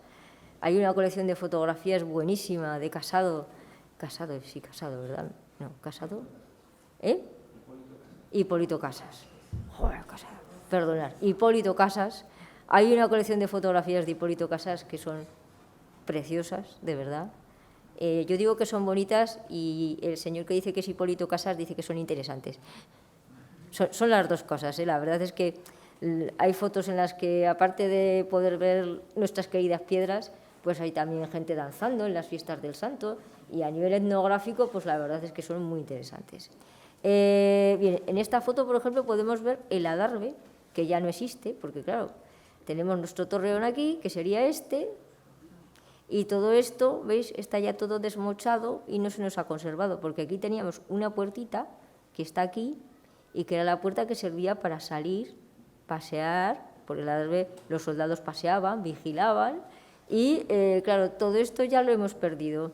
Estas fotos son de hacia 1900, tal vez 1895, no sabemos muy bien, pero hombre, aquí ya no se conservaban las almenas, que es algo detrás de lo que anda mucha gente, y que cómo eran las almenas de Santo Domingo de la Calzada. Bueno, pues por desgracia eso no lo sabemos y creo que no lo vamos a saber nunca. Entonces, bueno, pues por lo menos aquí vemos que el adarve existía y que estaba esa salida y que hoy podemos conservar este torreón. Bien, las puertas. En Santo Domingo de la Calzada hubo 7 puertas. No todas las puertas se abrieron al mismo tiempo y no todas las puertas estaban construidas de la misma manera. Unas estuvieron en un torreón de muralla, con la puerta en la parte inferior, y otras simplemente se abrieron entre 2 torreones en un paño de muralla. rodeando la ciudad, pues eso, la puerta, no os voy a aburrir con todas, de verdad, palabrita del Niño Jesús, vamos a ver solamente algún detalle de su historia para que veáis que la verdad es que en las actas municipales hay cantidad de datos de todas y cada una de ellas y de los problemas que tenían en sus construcciones, pero vamos a ver. Empezando por este extremo, esta sería la puerta que no existe de Barrio Nuevo o la Rúa Mayor. Aquí estaría ese torreón que está restaurado y donde hemos visto ese muro de tierra en la cara interna, y aquí estaría la puerta, la puerta de Barrio Nuevo o de la Rúa Mayor. Sabemos que esta torre, fijaros, en 1511 ya la estaba alquilando el ayuntamiento para palomar. Últimamente las palomas nos persiguen, no sabemos qué es lo que pasa, pero las palomas nos persiguen. A ver, las palomas eran unos animalitos que se comían. Y las palomas en esta época y en épocas anteriores e incluso posteriores no eran para adorno como las tenemos ahora. No, las palomas se comían. Y por eso tenemos bastantes cuevas en las que quedan los nichos para las palomitas, para las palomas. Y esto es algo que ahora se está estudiando, se está profundizando. Claro, de repente empiezas a ver que en Santo Domingo de la Calzada los torreones de la muralla se alquilaban para palomares. Y dices, qué cosa más rara, ¿no? Pero claro, es que luego empiezas a revisar más documentación y te das cuenta que esto no es un lugar único, que es que pasaba en más sitios. Entonces las palomas eran algo muy importante porque es que se utilizaban de alimento, los excrementos se utilizaban como abono, incluso para pólvora. Entonces, y las palomas además tenían que vivir en lugares limpios, porque si no las palomas se marchaban, con lo cual, pues era algo muy interesante. El ayuntamiento alquilaba las torres, obligaba al que la tenía alquilada a conservarla, porque si no se la quitaban, evidentemente, y en caso de que hubiera algún ataque, algún asedio, tendría que abandonar la torre y dejarle al ayuntamiento utilizarla pues para las funciones necesarias del asedio o de lo que fuera. Con lo cual, bueno, pues aquí tuvimos esa puerta que, como digo, se fue alquilando varias veces. Hay un dato muy interesante sobre esta puerta y es que sabemos que en 1537, esto también es curioso, encargaron a Maestre Luis, un escultor, hacer un escudo imperial para colocarlo en la puerta. 1537. Luego, claro, te das cuenta que en 1542 Carlos V va a pasar por aquí. Dices, bueno, estos ya tenían en previsión que aquí iba a pasar algo, ¿no? Carlos V, cuando fue a Santo Domingo en 1542, entró por esta puerta que no tenemos. Entonces, Maestre Luis hizo el escudo de armas del emperador, pero además decidió hacer 2 escudos más y un ángel. De ahí de sentirse inspirado, con lo cual aquí tuvieron un problema, claro, y tuvieron que llamar a Damián Forment y a Andrés de Melgar, pintor, que eran las dos. Damián Forment sabemos que estaba construyendo el retablo mayor de Santo Domingo de la Calzada, con lo cual lo tenían allí como escultor, para que fueran a ver las obras que había hecho el Maestre Luis de Marras, porque claro, le tendrían que pagar más por todo el trabajo que había hecho. Entonces, bueno, de repente veis en las actas municipales encontramos un dato de Damián Forment perdido y de Andrés de Melgar que no teníamos ni idea de que se dedicara. Pero claro, ya que estaban en Santo Domingo, pues trabajaban mucho más de lo que en principio podríamos pensar. Con lo cual, claro, lo normal es que en las puertas de la ciudad poneros en el caso de la muralla del Rebellín. La puerta del Rebellín, que ahora conservamos y que se construyó después de 1521, no sé si empezaron a construirla en 1524, aproximadamente 23-24, en el 23 todavía no habían empezado, en el 24, en esa puerta podemos ver el escudo de armas del emperador y a los 2 lados 2 escudos de Logroño. Y es que por lo normal era que aparecieran así, o sea, un escudo del emperador y 2 escudos de la ciudad. Aquí, hasta que no se hizo el pósito, no se produjo ahí un cambio en el cual el corregidor dijo que no, que yo quiero poner mi escudo de armas. Y entonces, bueno, además lo relatan de forma muy curiosa, como a escondidas y por la noche, el corregidor colocó su escudo de armas junto con el del emperador y el de la ciudad. Y ya a partir de ahí veremos en fuentes públicas y en otros lugares cómo aparece el escudo del rey o del emperador, el escudo de la ciudad y el escudo del corregidor de turno. Bueno, eso hay veces en las que nos ayuda a datar también las cosas, porque si conseguimos saber de quién es ese escudo de armas, buscas en las actas municipales y puedes datar tranquilamente muchas cosas, con lo cual no es ninguna tontería. Bien. Esta pobre puerta, que ya no existe, cayó en 1862, porque decían, fijaros, dicen, que tenía, la verdad es que son Dices, creo que no hemos cambiado nada. En 1862 decían que tenía un repugnante aspecto público. Sirven de rémora a las buenas... Bueno, esto en general decían de todas las puertas de la ciudad. Sirven de rémora a las buenas condiciones de salubridad, al ornato público y a los preceptos higiénicos. Bien. Y además de todo eso, el estado de cultura y de civilización... eran negativas para el estado de cultura y civilización de los pueblos. ¿Qué daríamos nosotros hoy por tener todas las puertas de la muralla de Santo Domingo? Bueno, pues desaparecieron todas, desde luego. Prácticamente todas cayeron en 1862, salvo una, que luego veremos, y, bueno, pues esta cayó en ese momento también. Antes de proceder, eso sí, al derribo de las puertas, se pidió que se hicieran planos de todas las puertas de la muralla y, desgraciadamente, esos planos no los hemos podido encontrar, con lo cual yo no pierdo la esperanza que en el Archivo Municipal de Santo Domingo, que por cierto está sin catalogar, ¿qué le vamos a hacer? Bueno, las actas municipales sí, pero luego hay muchas cosas que están sin catalogar, pues yo no pierdo la esperanza de que todavía esos planos puedan aparecer. Para que nos hagamos una idea de cómo podían ser esas torres, bueno, pues esto es Olite, es una torre de la muralla de Olite. Entonces, como veis, tendría un primer cuerpo inferior con la puerta de acceso y luego pues los pisos superiores. Aquí seguramente hubo una hornacina con alguna imagen que se ha perdido, y la cara posterior, la que miraba a la ciudad, estaba abierta, y luego lo que hacen es cerrarla para poder vivir en ella, dedicarla a palomar, a vivienda o a lo que sea.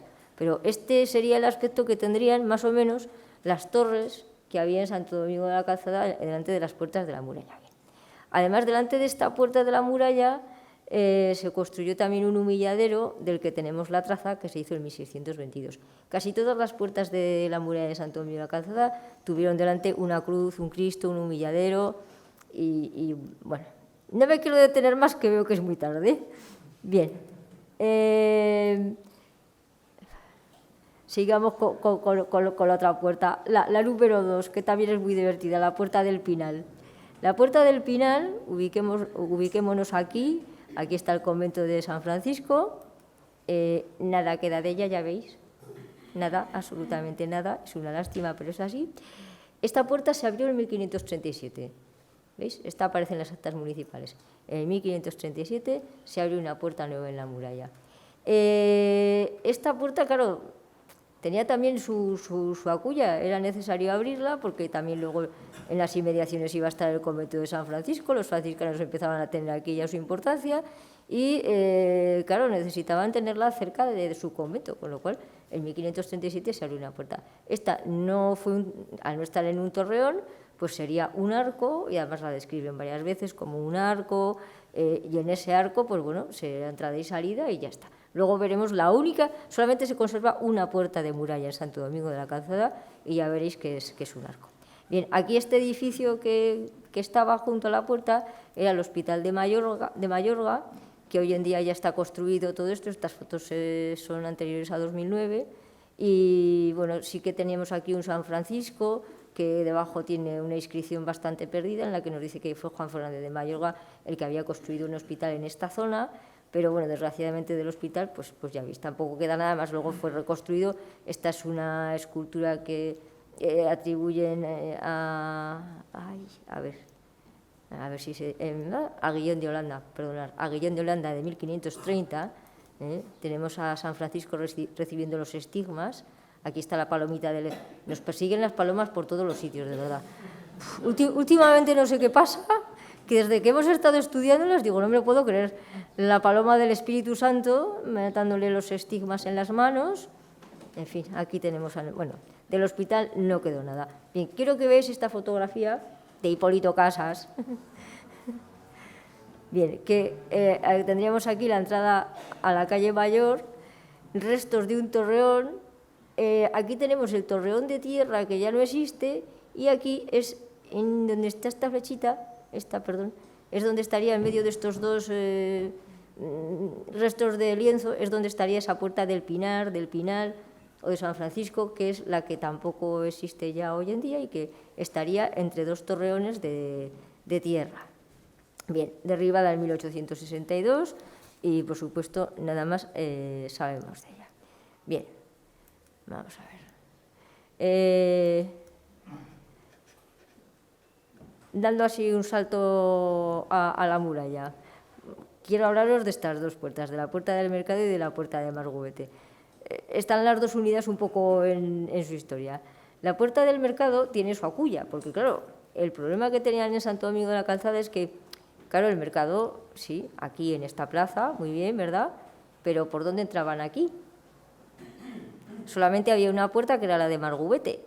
La Puerta de Margubete, y aquí nos chocábamos con el Palacio del Obispo. Problema, el obispo estaba obligado a dejar pasar por debajo a la plaza del mercado, pero de vez en cuando decía, pues que no quiero. Y cerraba la puerta y si te he visto no me acuerdo.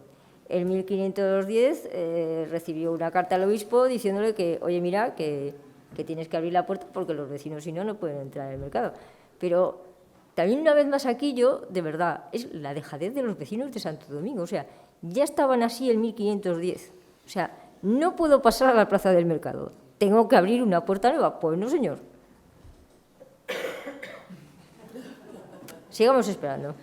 En 1532 se quejaban de que maliciosamente el obispo cerraba la puerta de su casa y no les dejaba pasar. Solución. Aquí seguimos esperando. Hasta 1610 no abrieron esta puerta. 1610. O sea, que hay que tener paciencia, ¿eh?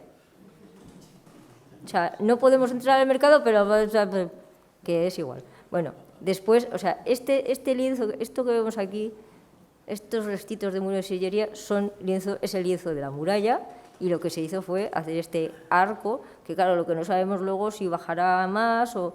Claro, aquí ya habría que hacer una excavación arqueológica para saber hasta dónde llega, y lo que se hizo luego en el siglo XVIII fue construir el ayuntamiento encima, con lo cual la puerta de la muralla se quedó ahí en medio perdida, ya nadie se acuerda de ella, y por eso la hemos conservado. Si no, esta puerta también habría desaparecido en el tiempo. Pero, o sea, fue necesario que pasaran más de un siglo hasta que ya se decidieron abrir la puerta del mercado. En fin, perdonad. En la clave quedan restos. Esto tal vez si se restaurara y se limpiara, pues nos encontraríamos con el escudo de Santo Domingo de la Calzada, aunque no lo sé, la verdad es que está tan machacadito. Vemos aquí un poquito de decoración de policromía, pero bueno, pues aquí estaría el escudo en esa puerta. Bien, y la última puerta de la que voy a hablar, la de Margubete, porque esta tiene un interés especial. Claro, como os decía, aquí estaba el Palacio del Obispo, la gente venía por aquí y pasaba, pero era la cosa complicada. En cualquier caso, esta puerta de Margubete, sabemos que, y esto a ver, podíamos pensar que no había foso, que no había puentes, que esto es... No, la muralla tenía foso, tenía puentes, no todos los puentes eran de piedra, había algunos que nos hablan que eran de madera, apoyados en unos pilares, pero en la puerta de Margubete tuvieron un puente de piedra y se conserva la traza del puente en los protocolos notariales, porque claro, además de revisar las actas municipales hay que acudir a los protocolos notariales para poder comprobar algunos contratos de obra. Entonces sabemos que en 1610 se encargó hacer ese puente. A ver, este arquito apuntado que veis aquí, para que os ubiquéis, se correspondería con el arco de la puerta de entrada. Por eso os pongo otra vez la foto de la torre de Olite. Entonces, delante estaría el puente de piedra, que tendría, pues eso, un solo ojo y estaría rematado con bolas en las esquinas. Un puente que era de piedra, del que no queda nada y del que la duda es, ¿podría suceder como en Logroño, que si se excavara encontraríamos algún resto aquí, bueno, perdonad, aquí en esta zona? Pues no lo sabemos. La verdad es que aquí se ha intervenido tanto que no lo podemos saber. Pero bueno, queda constancia de que la muralla de Santo Domingo de la Calzada tenía puentes y algunos de piedra y, como veis, realmente importantes. Esta puerta, por cierto, también sufrió bastante. La verdad es que en Santo Domingo tienen ideas que son inconcebibles, ¿no? Yo alucino. Se les ocurrió en 1858 decir, total, la puerta, si le quitamos las dovelas al arco, ¿qué pasa? Pues no pasa nada. Ellos decían, bueno, a ver, yo quiero tener una puerta más alta y más ancha. Pues le quito las dovelas al arco y ya está. Bueno, pues nada, le quitaron las dovelas al arco y ¿qué sucedió? Pues que a los pocos años la puerta estaba en ruinas. Es que esto es de cajón. Aún así, la puerta aguantó hasta 1885, fue la última que se tiró. O sea, a pesar de todo. Pero es que yo, cuando leí aquello de que, bueno, y si quitamos las dovelas del arco, bueno, es que alucinas con ellos, en fin. Bueno, pues hasta 1885 todavía continuó en pie, con lo cual, y en 1902 están hablando de que estaban rellenando el lugar en el que estaba el puente. ¿Podrá quedar algo de él? Pues no lo sabemos bien.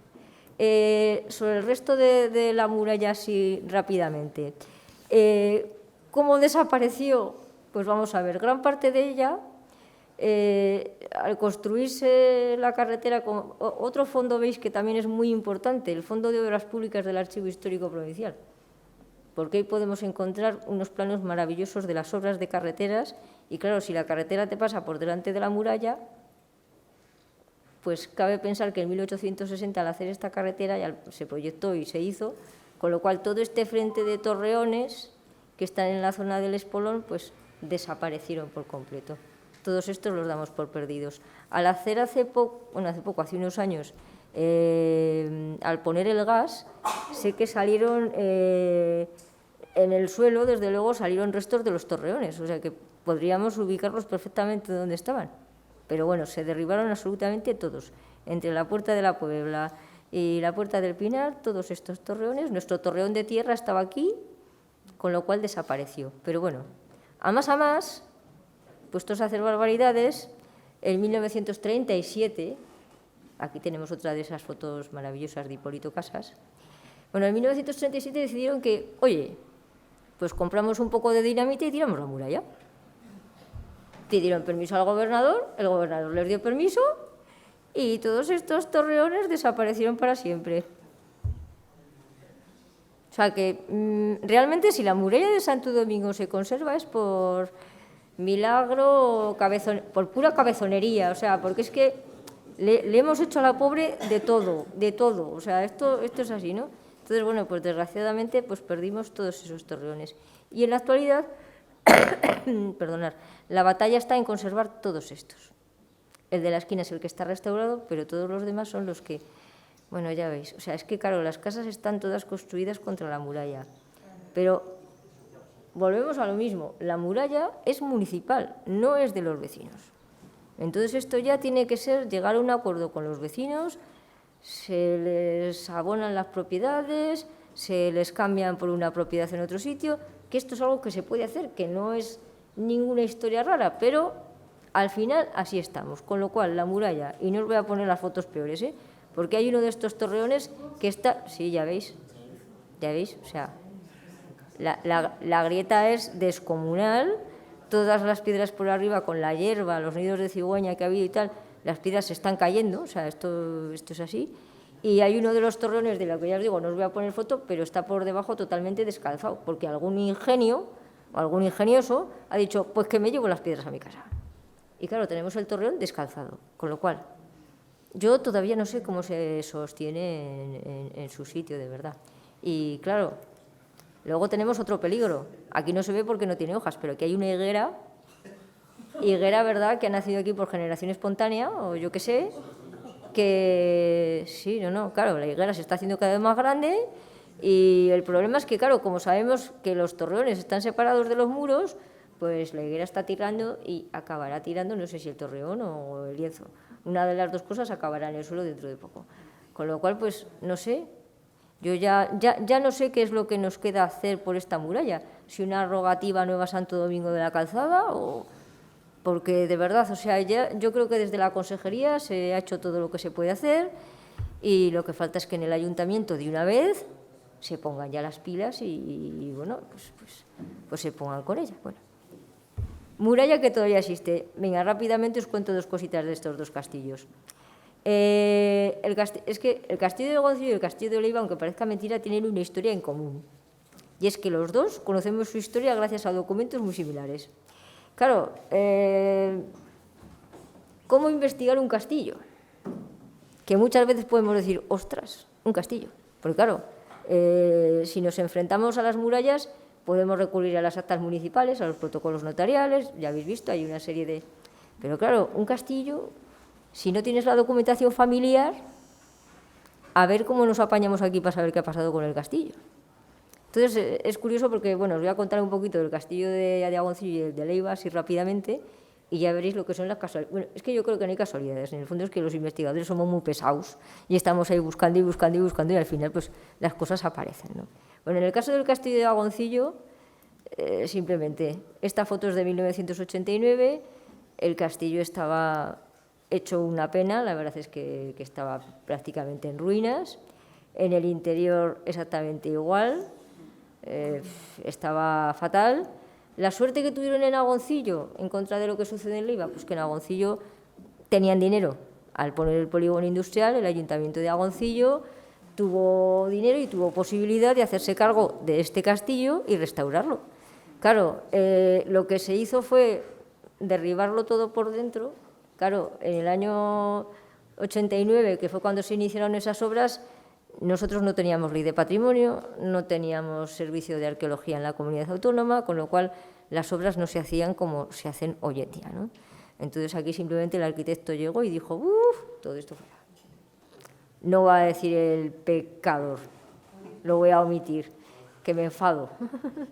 Bueno, ya veis la fachada posterior, pues que todavía conservaba alguna reja, que sepáis que eran 4 torres y esta parte central, lo que estaba aquí eran las chimeneas. En el interior, en la parte interior, por aquí iban las chimeneas del castillo, de las cuales, por cierto, mirad, aquí hay una. Esto de aquí es una chimenea, que todavía se conservan dentro del castillo, yo creo que quedan 3 chimeneas que además son preciosas, de piedra, son impresionantes, ¿no? Pero bueno, si vais buscando en el castillo de Agoncillo todos estos arquillos y las columnas del patio, olvidaros de ello porque ya no están, es todo totalmente nuevo. La historia de este castillo cambió en un momento dado, ya veis, todo tiene su momento, porque de repente en el año 1999 se decidió arreglar la plaza del ayuntamiento. Y a diferencia de lo que había sucedido entonces, de repente, oh cielos, empiezan a salir aquí en la plaza unas hiladas de piedra de sillería. ¿Aquí qué pasa? ¿Qué es lo que hay aquí? Y los arquitectos que estaban haciendo el seguimiento de la obra decidieron paralizarla. Llamar a los arqueólogos, ponerse en contacto con la consejería, por supuesto, porque entonces ya había un servicio de arqueología, se encargó un informe histórico, se hizo una excavación y entonces fue cuando pudimos conocer pues un montón de datos de la familia, del castillo, y claro, se nos empezó a caer la baba pensando en todo lo que hemos perdido del castillo, porque pensar que en ese castillo estuvieron trabajando pues, a finales del siglo XV, moros que hacían yeserías y que estaban viviendo en el Murillo de Rioleza, y dices, pero ¿cómo tuvo que ser este castillo por dentro? En fin, pues es que nos dan los males. Hemos perdido tanta información de cómo fue este castillo que realmente es penoso. Pero bueno, la suerte que tuvimos, y voy a seguir poniendo imágenes, yo lo voy contando por el camino. Bueno, en la actualidad, ya veis, esta foto es de 1977, aunque se vea un poquito borrosa, el castillo sin restaurar, rodeado de edificaciones, y esta es del año 2000, cuando ya se había excavado toda la barrera que había delante, y os puedo decir que esta casa se ha tirado este año, se ha excavado esta zona, y se ha comprobado lo que la documentación nos decía, que la barrera solamente se construyó en esta parte de delante. El castillo debió tener foso todo alrededor, pero ahora veremos cómo es que la señora del castillo no quería gastarse más dinero y decidió que era una tontería seguir con esta construcción, con lo cual se hizo solamente la parte de delante y adiós. Bien, bueno, rápidamente, tenemos esta torre que era del siglo XIII, esta que pudo ser una ampliación de 1345 y la parte posterior que es la que se hizo hasta 1477 aproximadamente. Perdonad que voy muy rápido, pero es que veo que es muy tarde, ¿eh? Y toda la barrera de delante, que es una obra que se concluyó hacia 1500. ¿Cómo llegamos a saber eso? Pues como os decía, porque la documentación es un poco pesada. Y de repente nos encontramos en el año 1506 con un pleito de los herederos de Lope de Porras, y los pleitos por las herencias son jugosos, son muy jugosos, porque empiezan a declarar todo hijo de vecino y cada uno nos va contando lo que, claro, lo que sabe, lo que le parece de la familia. Entonces, gracias a ese pleito por esa herencia, pues sabemos todas las obras que hicieron en este castillo habidas y por haber. Es que es impresionante, de verdad. Y entonces nos dicen cómo se había procedido a arreglar el torreón, este torreón, y que no se había llegado a terminar, que no se había llegado a coronar con almenas ni con merlones. Por cierto, que ahora es el único torreón que tiene almenas. Si vais a, bueno, este de aquí detrás tiene una parte de almenas, pero curiosamente este torreón es el único que tiene almenas y no se llegó a terminar. Sabemos que construyeron los pilares del patio que hoy no conservamos. Sabemos pues eso, que los maestros de moros de Tarazona estaban trabajando en las yeserías y que se había construido toda la barrera que estaba delante del castillo.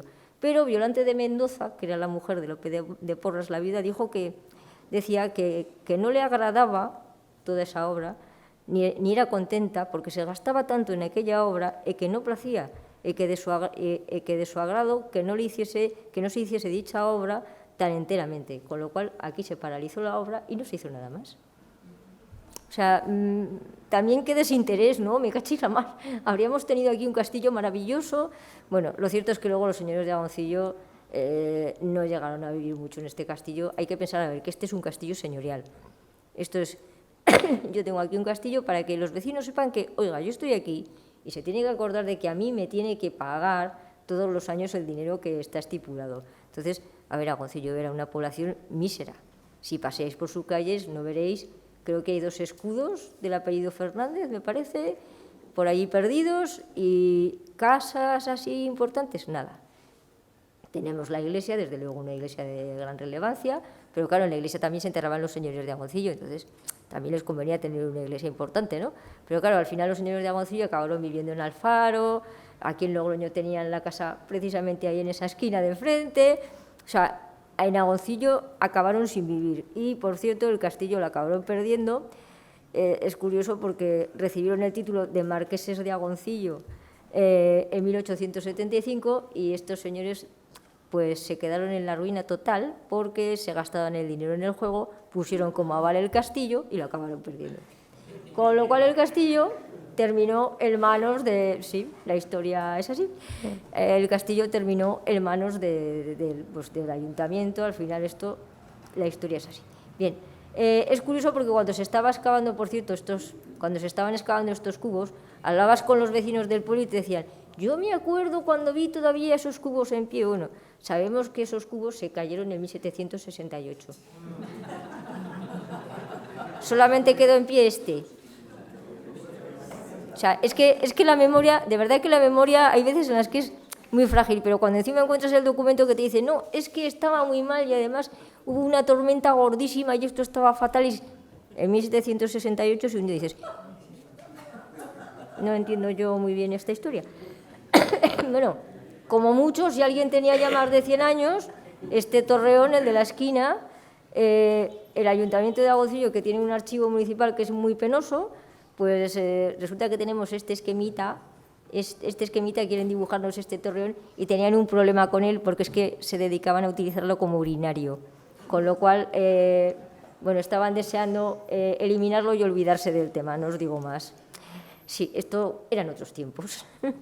En fin, bueno, pues el castillo de Agoncillo, que por lo menos ahora nos luce así restaurado, como veis, lo dicho, estas almenas no llegaron a construirse, ya lo siento, yo... ¿Qué le vamos a hacer? La torre del siglo XIII pues es más antigua, no sabemos qué acabado pudo tener. La entrada a esta torre, que es la torre más antigua, está en el otro lado y en alto, que es lo que marcan las torres fortificadas de esa época. Y bueno, pues este es el castillo que tenemos hoy en día y contentos de tenerlo. Bien, el de Leiva, rápidamente. Lo dicho, tiene una historia en común con el otro y es también el pleito, el famoso pleito. O sea, yo no sé si es la casualidad, si es... En fin, ¿qué le vamos a hacer?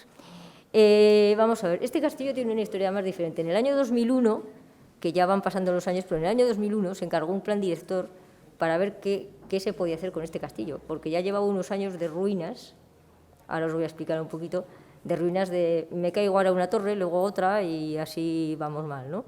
Entonces, pensar que este castillo, claro, fue similar además incluso en cuanto a construcción al de Agoncillo, porque este sí que tiene todo alrededor, aunque ahora no podemos verla, una barrera construida con piedra de sillería, que en algunos puntos se ha ido excavando y han ido saliendo los restos, y tenemos el castillo también con las 4 torres.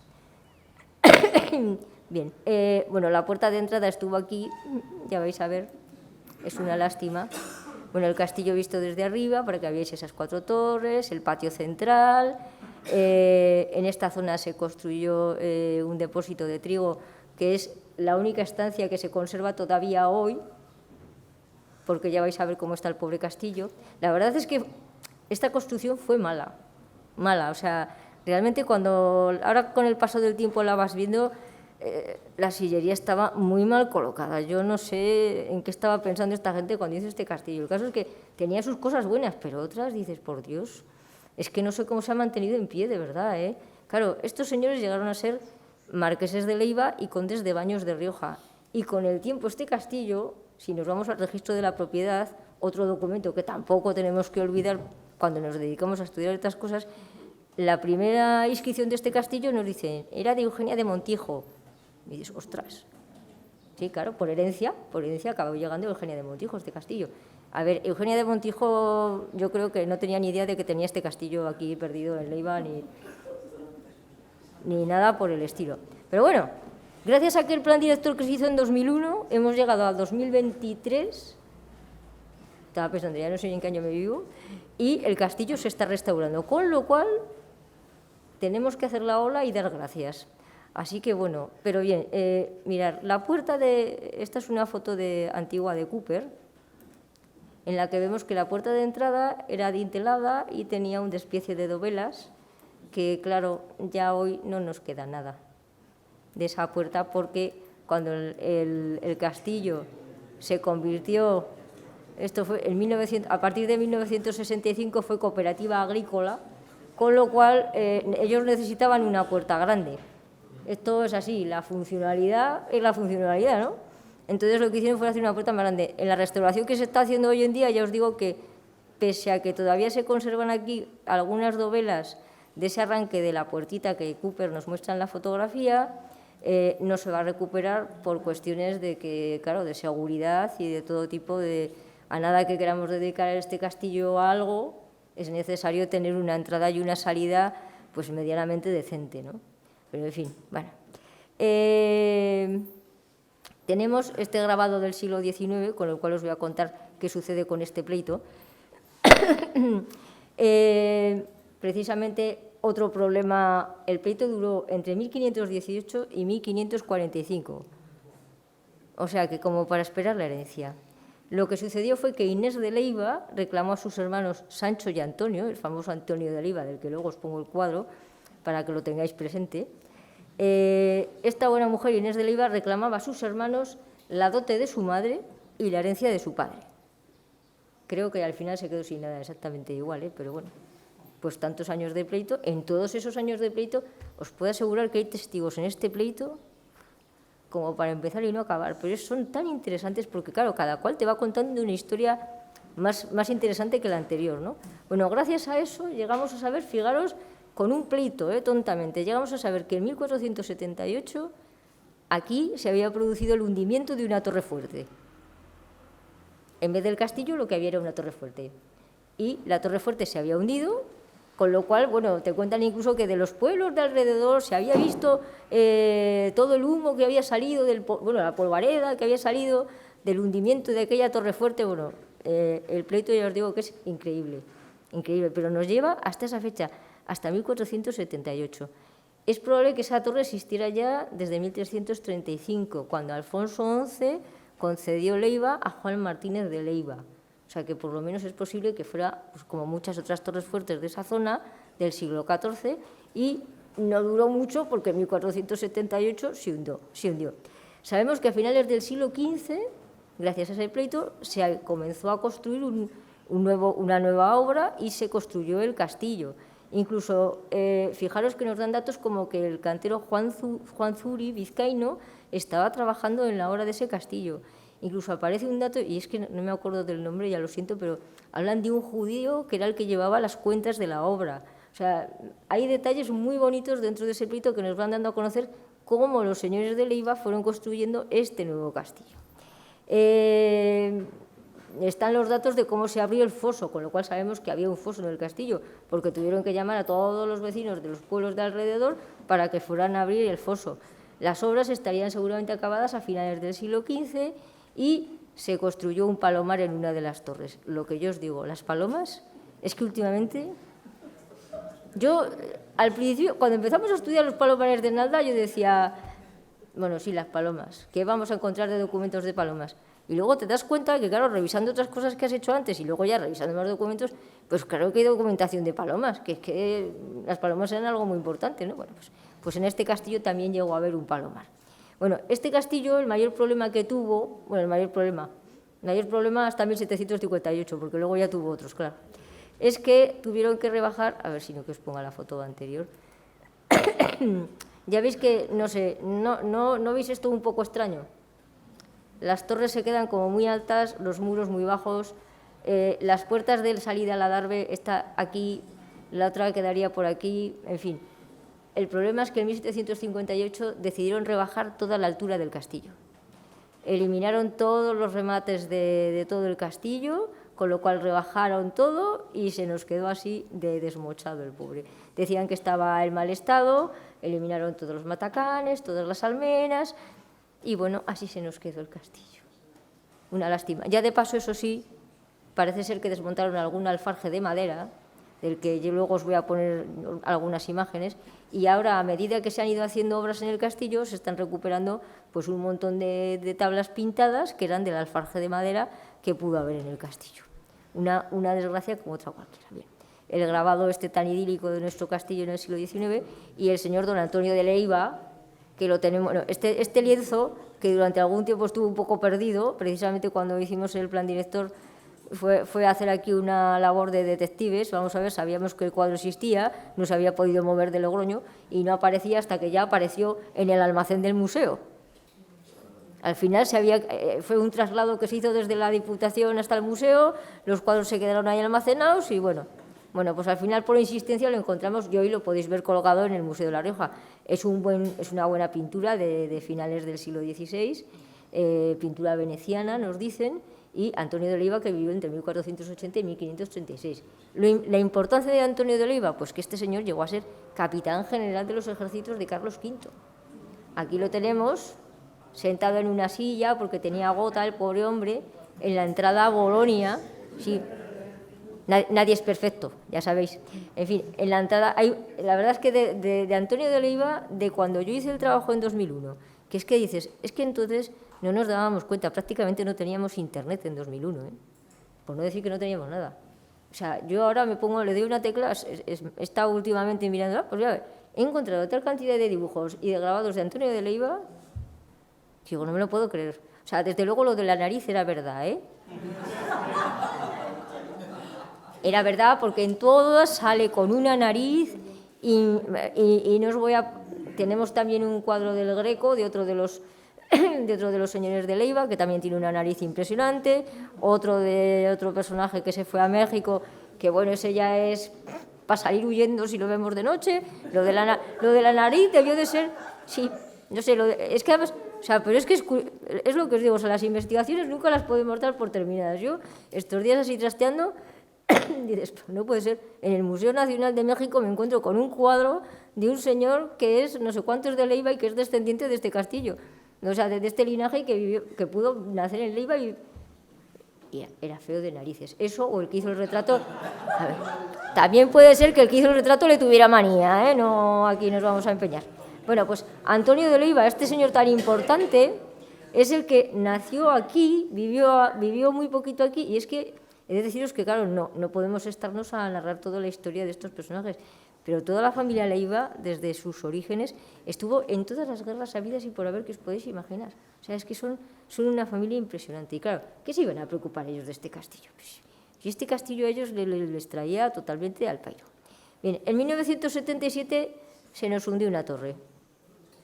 Se nos hundió una torre porque, claro, luego, para finalizar, os voy a poner una foto que veis precisamente lo que os digo, nunca podemos dar nada por acabado. Bien. La torre que estaba en el lado noroeste, este es el lado oeste, sí, que no me equivoque, y este es el lado norte, Pues esta torre de la noche a la mañana se hundió en 1977. Bien, se restauró, pero por desgracia esta torre hoy es maciza. Maciza. A ver, yo lo mismo, no voy a decir quién la hizo, vamos a decir el pecado, pero no el pecador, pero es que de verdad. Bueno, aquí la tenéis, reconstruida, 1999. Además, aunque esta foto no sea muy buena, se ve que tiene un color más claro la piedra. Bueno, pues es que en 1999 se nos cayó la torre del otro lado. Debe ser la inercia, no sé, bueno, se cayó parte de... Es que ya os digo, este castillo, el pobre, de verdad, mirad, este castillo es que, a ver, de verdad, estaba muy mal construido. Las piedras, fijaros, es que estaban prácticamente sueltas. Entonces, es imposible, lo que es imposible. ¿Veis? Aquí tenéis la puertita del adarve. Claro, cuando aquí esto era más alto, pues se podía salir y dar una vuelta por el adarve, pero claro, si quitamos ya toda esta parte, pues adiós. Bueno, pues se nos cayó la otra torre también. Esto es así. Bien, gracias al arqueólogo que estuvo trabajando en esta intervención, pues tengo esta foto tan interesante. Con lo cual, Javier Ceniceros, muchas gracias, aunque no está, porque él fue el que trabajó en esta obra. Fijaros qué interesante es, porque vemos que esta esquina nos lleva a pensar que, claro, lo que hicieron fue construir un cuadrado y luego añadimos las torres en las esquinas. Con lo cual, el edificio está trabajando de forma un poco complicada, la verdad. Y al final, claro, pues las torres se nos caen. Si es que esto no puede sobrevivir, es imposible. Yo os lo voy a decir, eran castillos señoriales, que era, aquí está mi castillo, vecino, acuérdate que a mí me tienes que pagar, mi casa es la más grande y la más bonita de toda la población, pero luego ya como estaba construida, esto ya era otra historia. Bien, esto fue lo que pudimos ver por desgracia y que no nos hubiera gustado ver, pero durante los últimos años ha estado así, porque claro, el castillo se nos caía, y esto no había manera y fue necesario ponerle todos estos aparatajes. Y esto es gracioso porque el otro día, hablando con Chema Peláez, al cual también le estoy muy agradecida, es el arquitecto que está interviniendo ahora en el Castillo de Leiva, por fin. Bueno, el Castillo de Leiva ahora, por cierto, es propiedad de la comunidad autónoma, porque el Ayuntamiento de Leiva no podía hacerse cargo de... Es que es imposible, el Ayuntamiento de Leiva es muy pequeñito, no tiene dinero para poder afrontar una obra como esta. Entonces el Ayuntamiento la acabó comprando la comunidad autónoma y son ellos los que están sufragando la obra que se está haciendo ahora, que va a pasar del 1.000.000 de euros. O sea, os digo que esto... Pero claro, es que al final, veis, decimos, jo, es que se ha caído, es que tal, es que cual... Pero es que estas obras necesitan mucha inversión. O sea, es que también hay que reconocer que no es nada fácil, ¿no? Bueno, pues hablando con él el otro día me reí mucho por no llorar, porque decía, va, los del pueblo ya están contentos porque le hemos quitado los brackets al castillo.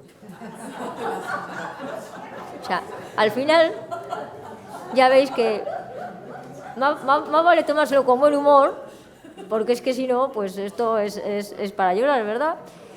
Por cierto, además, decir que claro, Chema Pérez es el presidente de la Asociación de los Castillos y a mí ya me hubiera gustado que él nos hubiera podido explicar un poquito más de cómo va la obra.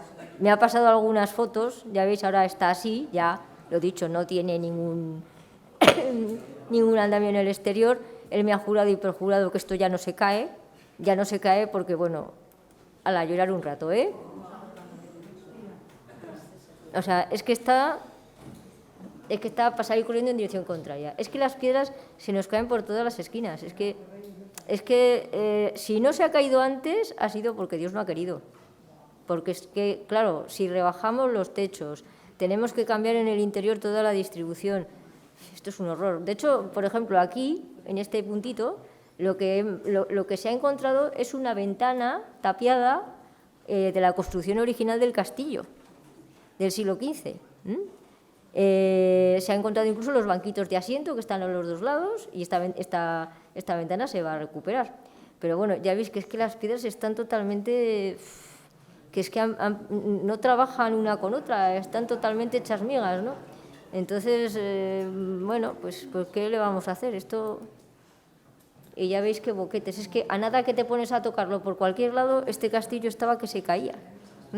Bueno, para que os dé más alegría, ahora ya la obra avanza así, a este ritmo, ¿eh? O sea, esto ya es otra historia, ya se están colocando los forjados, aquí es donde está el hórreo, que tiene dentro unos pilares, y luego lo que os decía. A medida que se han ido haciendo intervenciones, lo que se han descubierto son una serie de tablas con policromía, vigas realmente de tamaño considerable, e incluso una tan bonita como esta, que cuando se restaure pues estaremos encantados de conocernos, porque es un poquito difícil, pero ya veis, aquí hay un señor montado a caballo con el escudo, y bueno, de esta hemos encontrado una. Entonces lo que nos lleva a pensar es que aquí hubo un alfarje de madera, por lo menos uno, en condiciones, que claro, a ver, estos señores construyeron, ya veis, mal, porque el castillo está mal construido, pero lo del alfarje de madera realmente es muy interesante. Y el alfarje, la cuestión es que, veréis, esto es muy curioso. Ay, a ver, es que el ratón se subleva un poco, ¿eh? Vamos a ver, mirad, este es el alfarje de Santo Domingo de la Calzada. El alfarje que se encontró en Santo Domingo de la Calzada en 1992 en la sala capitular. María Teresa Sánchez Trujillano, que lo estudió en su día, encontró que este alfarje tenía además unos escudos del obispo Mendoza y lo fechó entre 1454 y 1465, con lo cual como que no nos pilla mal para nuestro castillo, ¿eh? Fijaros que, bueno, aquí ya lo tenemos totalmente reconstruido. Vamos a ver, que veáis ampliadas la imagen. Fijaros la decoración floral que tiene el alfarje de Santo Domingo de la Calzada y la decoración que tiene el del Castillo de Leiva. ¿Casualidad? Realmente da la sensación de que quien estuvo trabajando en un sitio estuvo trabajando en el otro. Esto, bueno, con todas las tablas que se van encontrando, creo que algunas están en el museo, bueno, esta en concreto está en el museo y creo que incluso está expuesta, pero unas están en el museo, otras están en el castillo. Vamos a ver si algo se puede hacer dentro del castillo, si se puede llegar a hacer alguna recreación, algo, por lo menos para recordar que en ese castillo hubo también un alfarje de madera perdonad, de cierta importancia y consideración, porque es que ves las tablas estas y dices, por Dios, qué triste. En fin, pero bueno, al final hay que ver lo positivo. Empezamos con un plan director en el año 2001, pensábamos que esto no se iba a llevar jamás a la práctica y hoy en día el castillo se está restaurando. No se nos ha terminado de hundir del todo, al final hay que ver lo positivo y vamos encontrando, y además el trabajo se va haciendo de forma sistemática, ya no es llega aquí un arquitecto, lo vacío y no veo nada, no. Aquí ya tenemos arqueólogos, hay aparejadores, hay todo un trabajo detrás, es un equipo el que está trabajando. Y lo más importante cuando nos enfrentamos a estas obras es tener ese equipo, porque lo que no vea uno lo va a ver otro. Entonces eso es lo más importante. Y lo que os digo de que estos trabajos no se acaban nunca, mirad, esta es una foto preciosa, maravillosa, de 1928. La encontré hace 15, 20 días, ¿verdad?, en internet. Buscando, estaba a la venta y decidí comprarla porque solicité ayuda a Lier solicité ayuda a Lier pensando que Lier la podría comprar. Me dijeron que en este momento pues era imposible por estas historias de las elecciones y que no se podía hacer ningún gasto X, y como coincidía con este periodo electoral dije, bueno, pues mira, la compro yo, que no nos vamos a arruinar, hay que reconocer que no era nada cara. Dije, la compro yo y luego se la regalaré a Lier y que Lier la conserve, porque lo interesante de esta foto, pues bueno, aparte de que tenemos las dos torres todavía enteras y sin caerse, pero fijaros, qué mal construida estaba esta torre. Vamos a ver, si es que por abajo es más estrecha, por arriba es más ancha, si es que esto... Sí, esta es la que ahora está maciza, sí. Pero claro, es que esto estaba muy mal construido ya de origen, entonces lo raro es que durara tanto tiempo en su sitio. Y luego hay detalles muy curiosos, como que no los hemos visto, pero fijaros, aquí estaban las chimeneas. No teníamos ninguna foto en la que se vieran las chimeneas. Y es que, claro, en el interior, cuando hicimos el plan director, pudimos acceder a esta zona y lo que había dentro era la cocina. Y claro, la cocina, pues claro, nos pedía encima una chimenea. Claro. Entonces, todavía aquí en esta foto podíamos ver las chimeneas. Luego aquí tenemos estos... ¡Ay! Dios mío! no me va a salir la palabra. Era el lugar por el que seguramente desde la cocina podrían sacar las aguas sucias al foso del castillo, los caños, perdonad. Tenían estos caños que no se ha conservado absolutamente nada y bueno, pues como veis el pobre castillo era muy bonito. Esperemos que restaurado también quede, pero sobre todo que os quedéis con la idea de que, veis, la investigación nunca la podemos dar por terminada y cerrada, porque siempre vamos a encontrar algo y que nunca podemos desperdiciar la más mínima oportunidad. Muchas veces decimos, bueno, pues hay que mirar actas municipales, protocolos notariales. No, es que hay mucho más. Es que hay mucho más. Está el registro de la propiedad, están los fondos de obras públicas, las fotografías, pues que ya veis las fotografías, desde luego las fotografías acaban dándonos, bueno, por cierto aquí la ropa tendida, o sea, la foto aparte de la información que nos dé del castillo, pues hay una información de tipo etnográfico que no deja de ser una verdadera preciosidad, ¿no? No tenemos que dar nunca por zanjada la investigación y sobre todo en el caso de las murallas y los castillos podemos pensar de primeras, qué difícil, esto no va a haber forma de encontrar absolutamente nada. No tenemos nunca que rendirnos y aunque las letras sean difíciles de leer, pues hay que meterse con ellas y, bueno, tirar para adelante y al final resulta que acabamos sabiendo cosas de estos edificios. Así que, bueno, pues animándoos a que dentro de no muchos años podamos ver el Castillo de Leiva ya construido otra vez y seguramente con un museo dentro, todavía no lo sabemos muy bien, pero seguramente con finalidades turísticas y esperemos y recemos a todos los santos del cielo para que la muralla de Santo Domingo no se nos caiga. Y con todo esto, pues muchas gracias a todos y si tenéis alguna duda, pues aprovechar.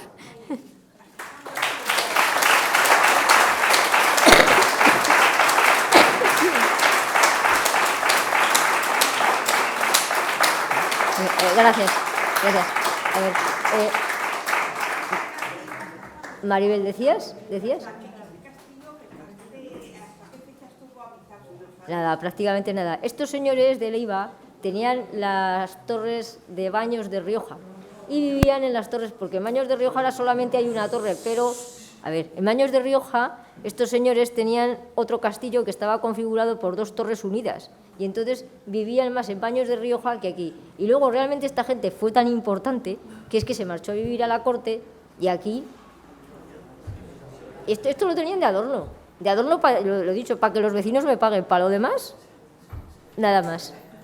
Pero es una lástima, porque, claro, si un edificio lo tienes habitado, es más difícil que acabe en semejante ruina, porque es que esto lo ves y es que te descorazona, ¿no?, el verlo.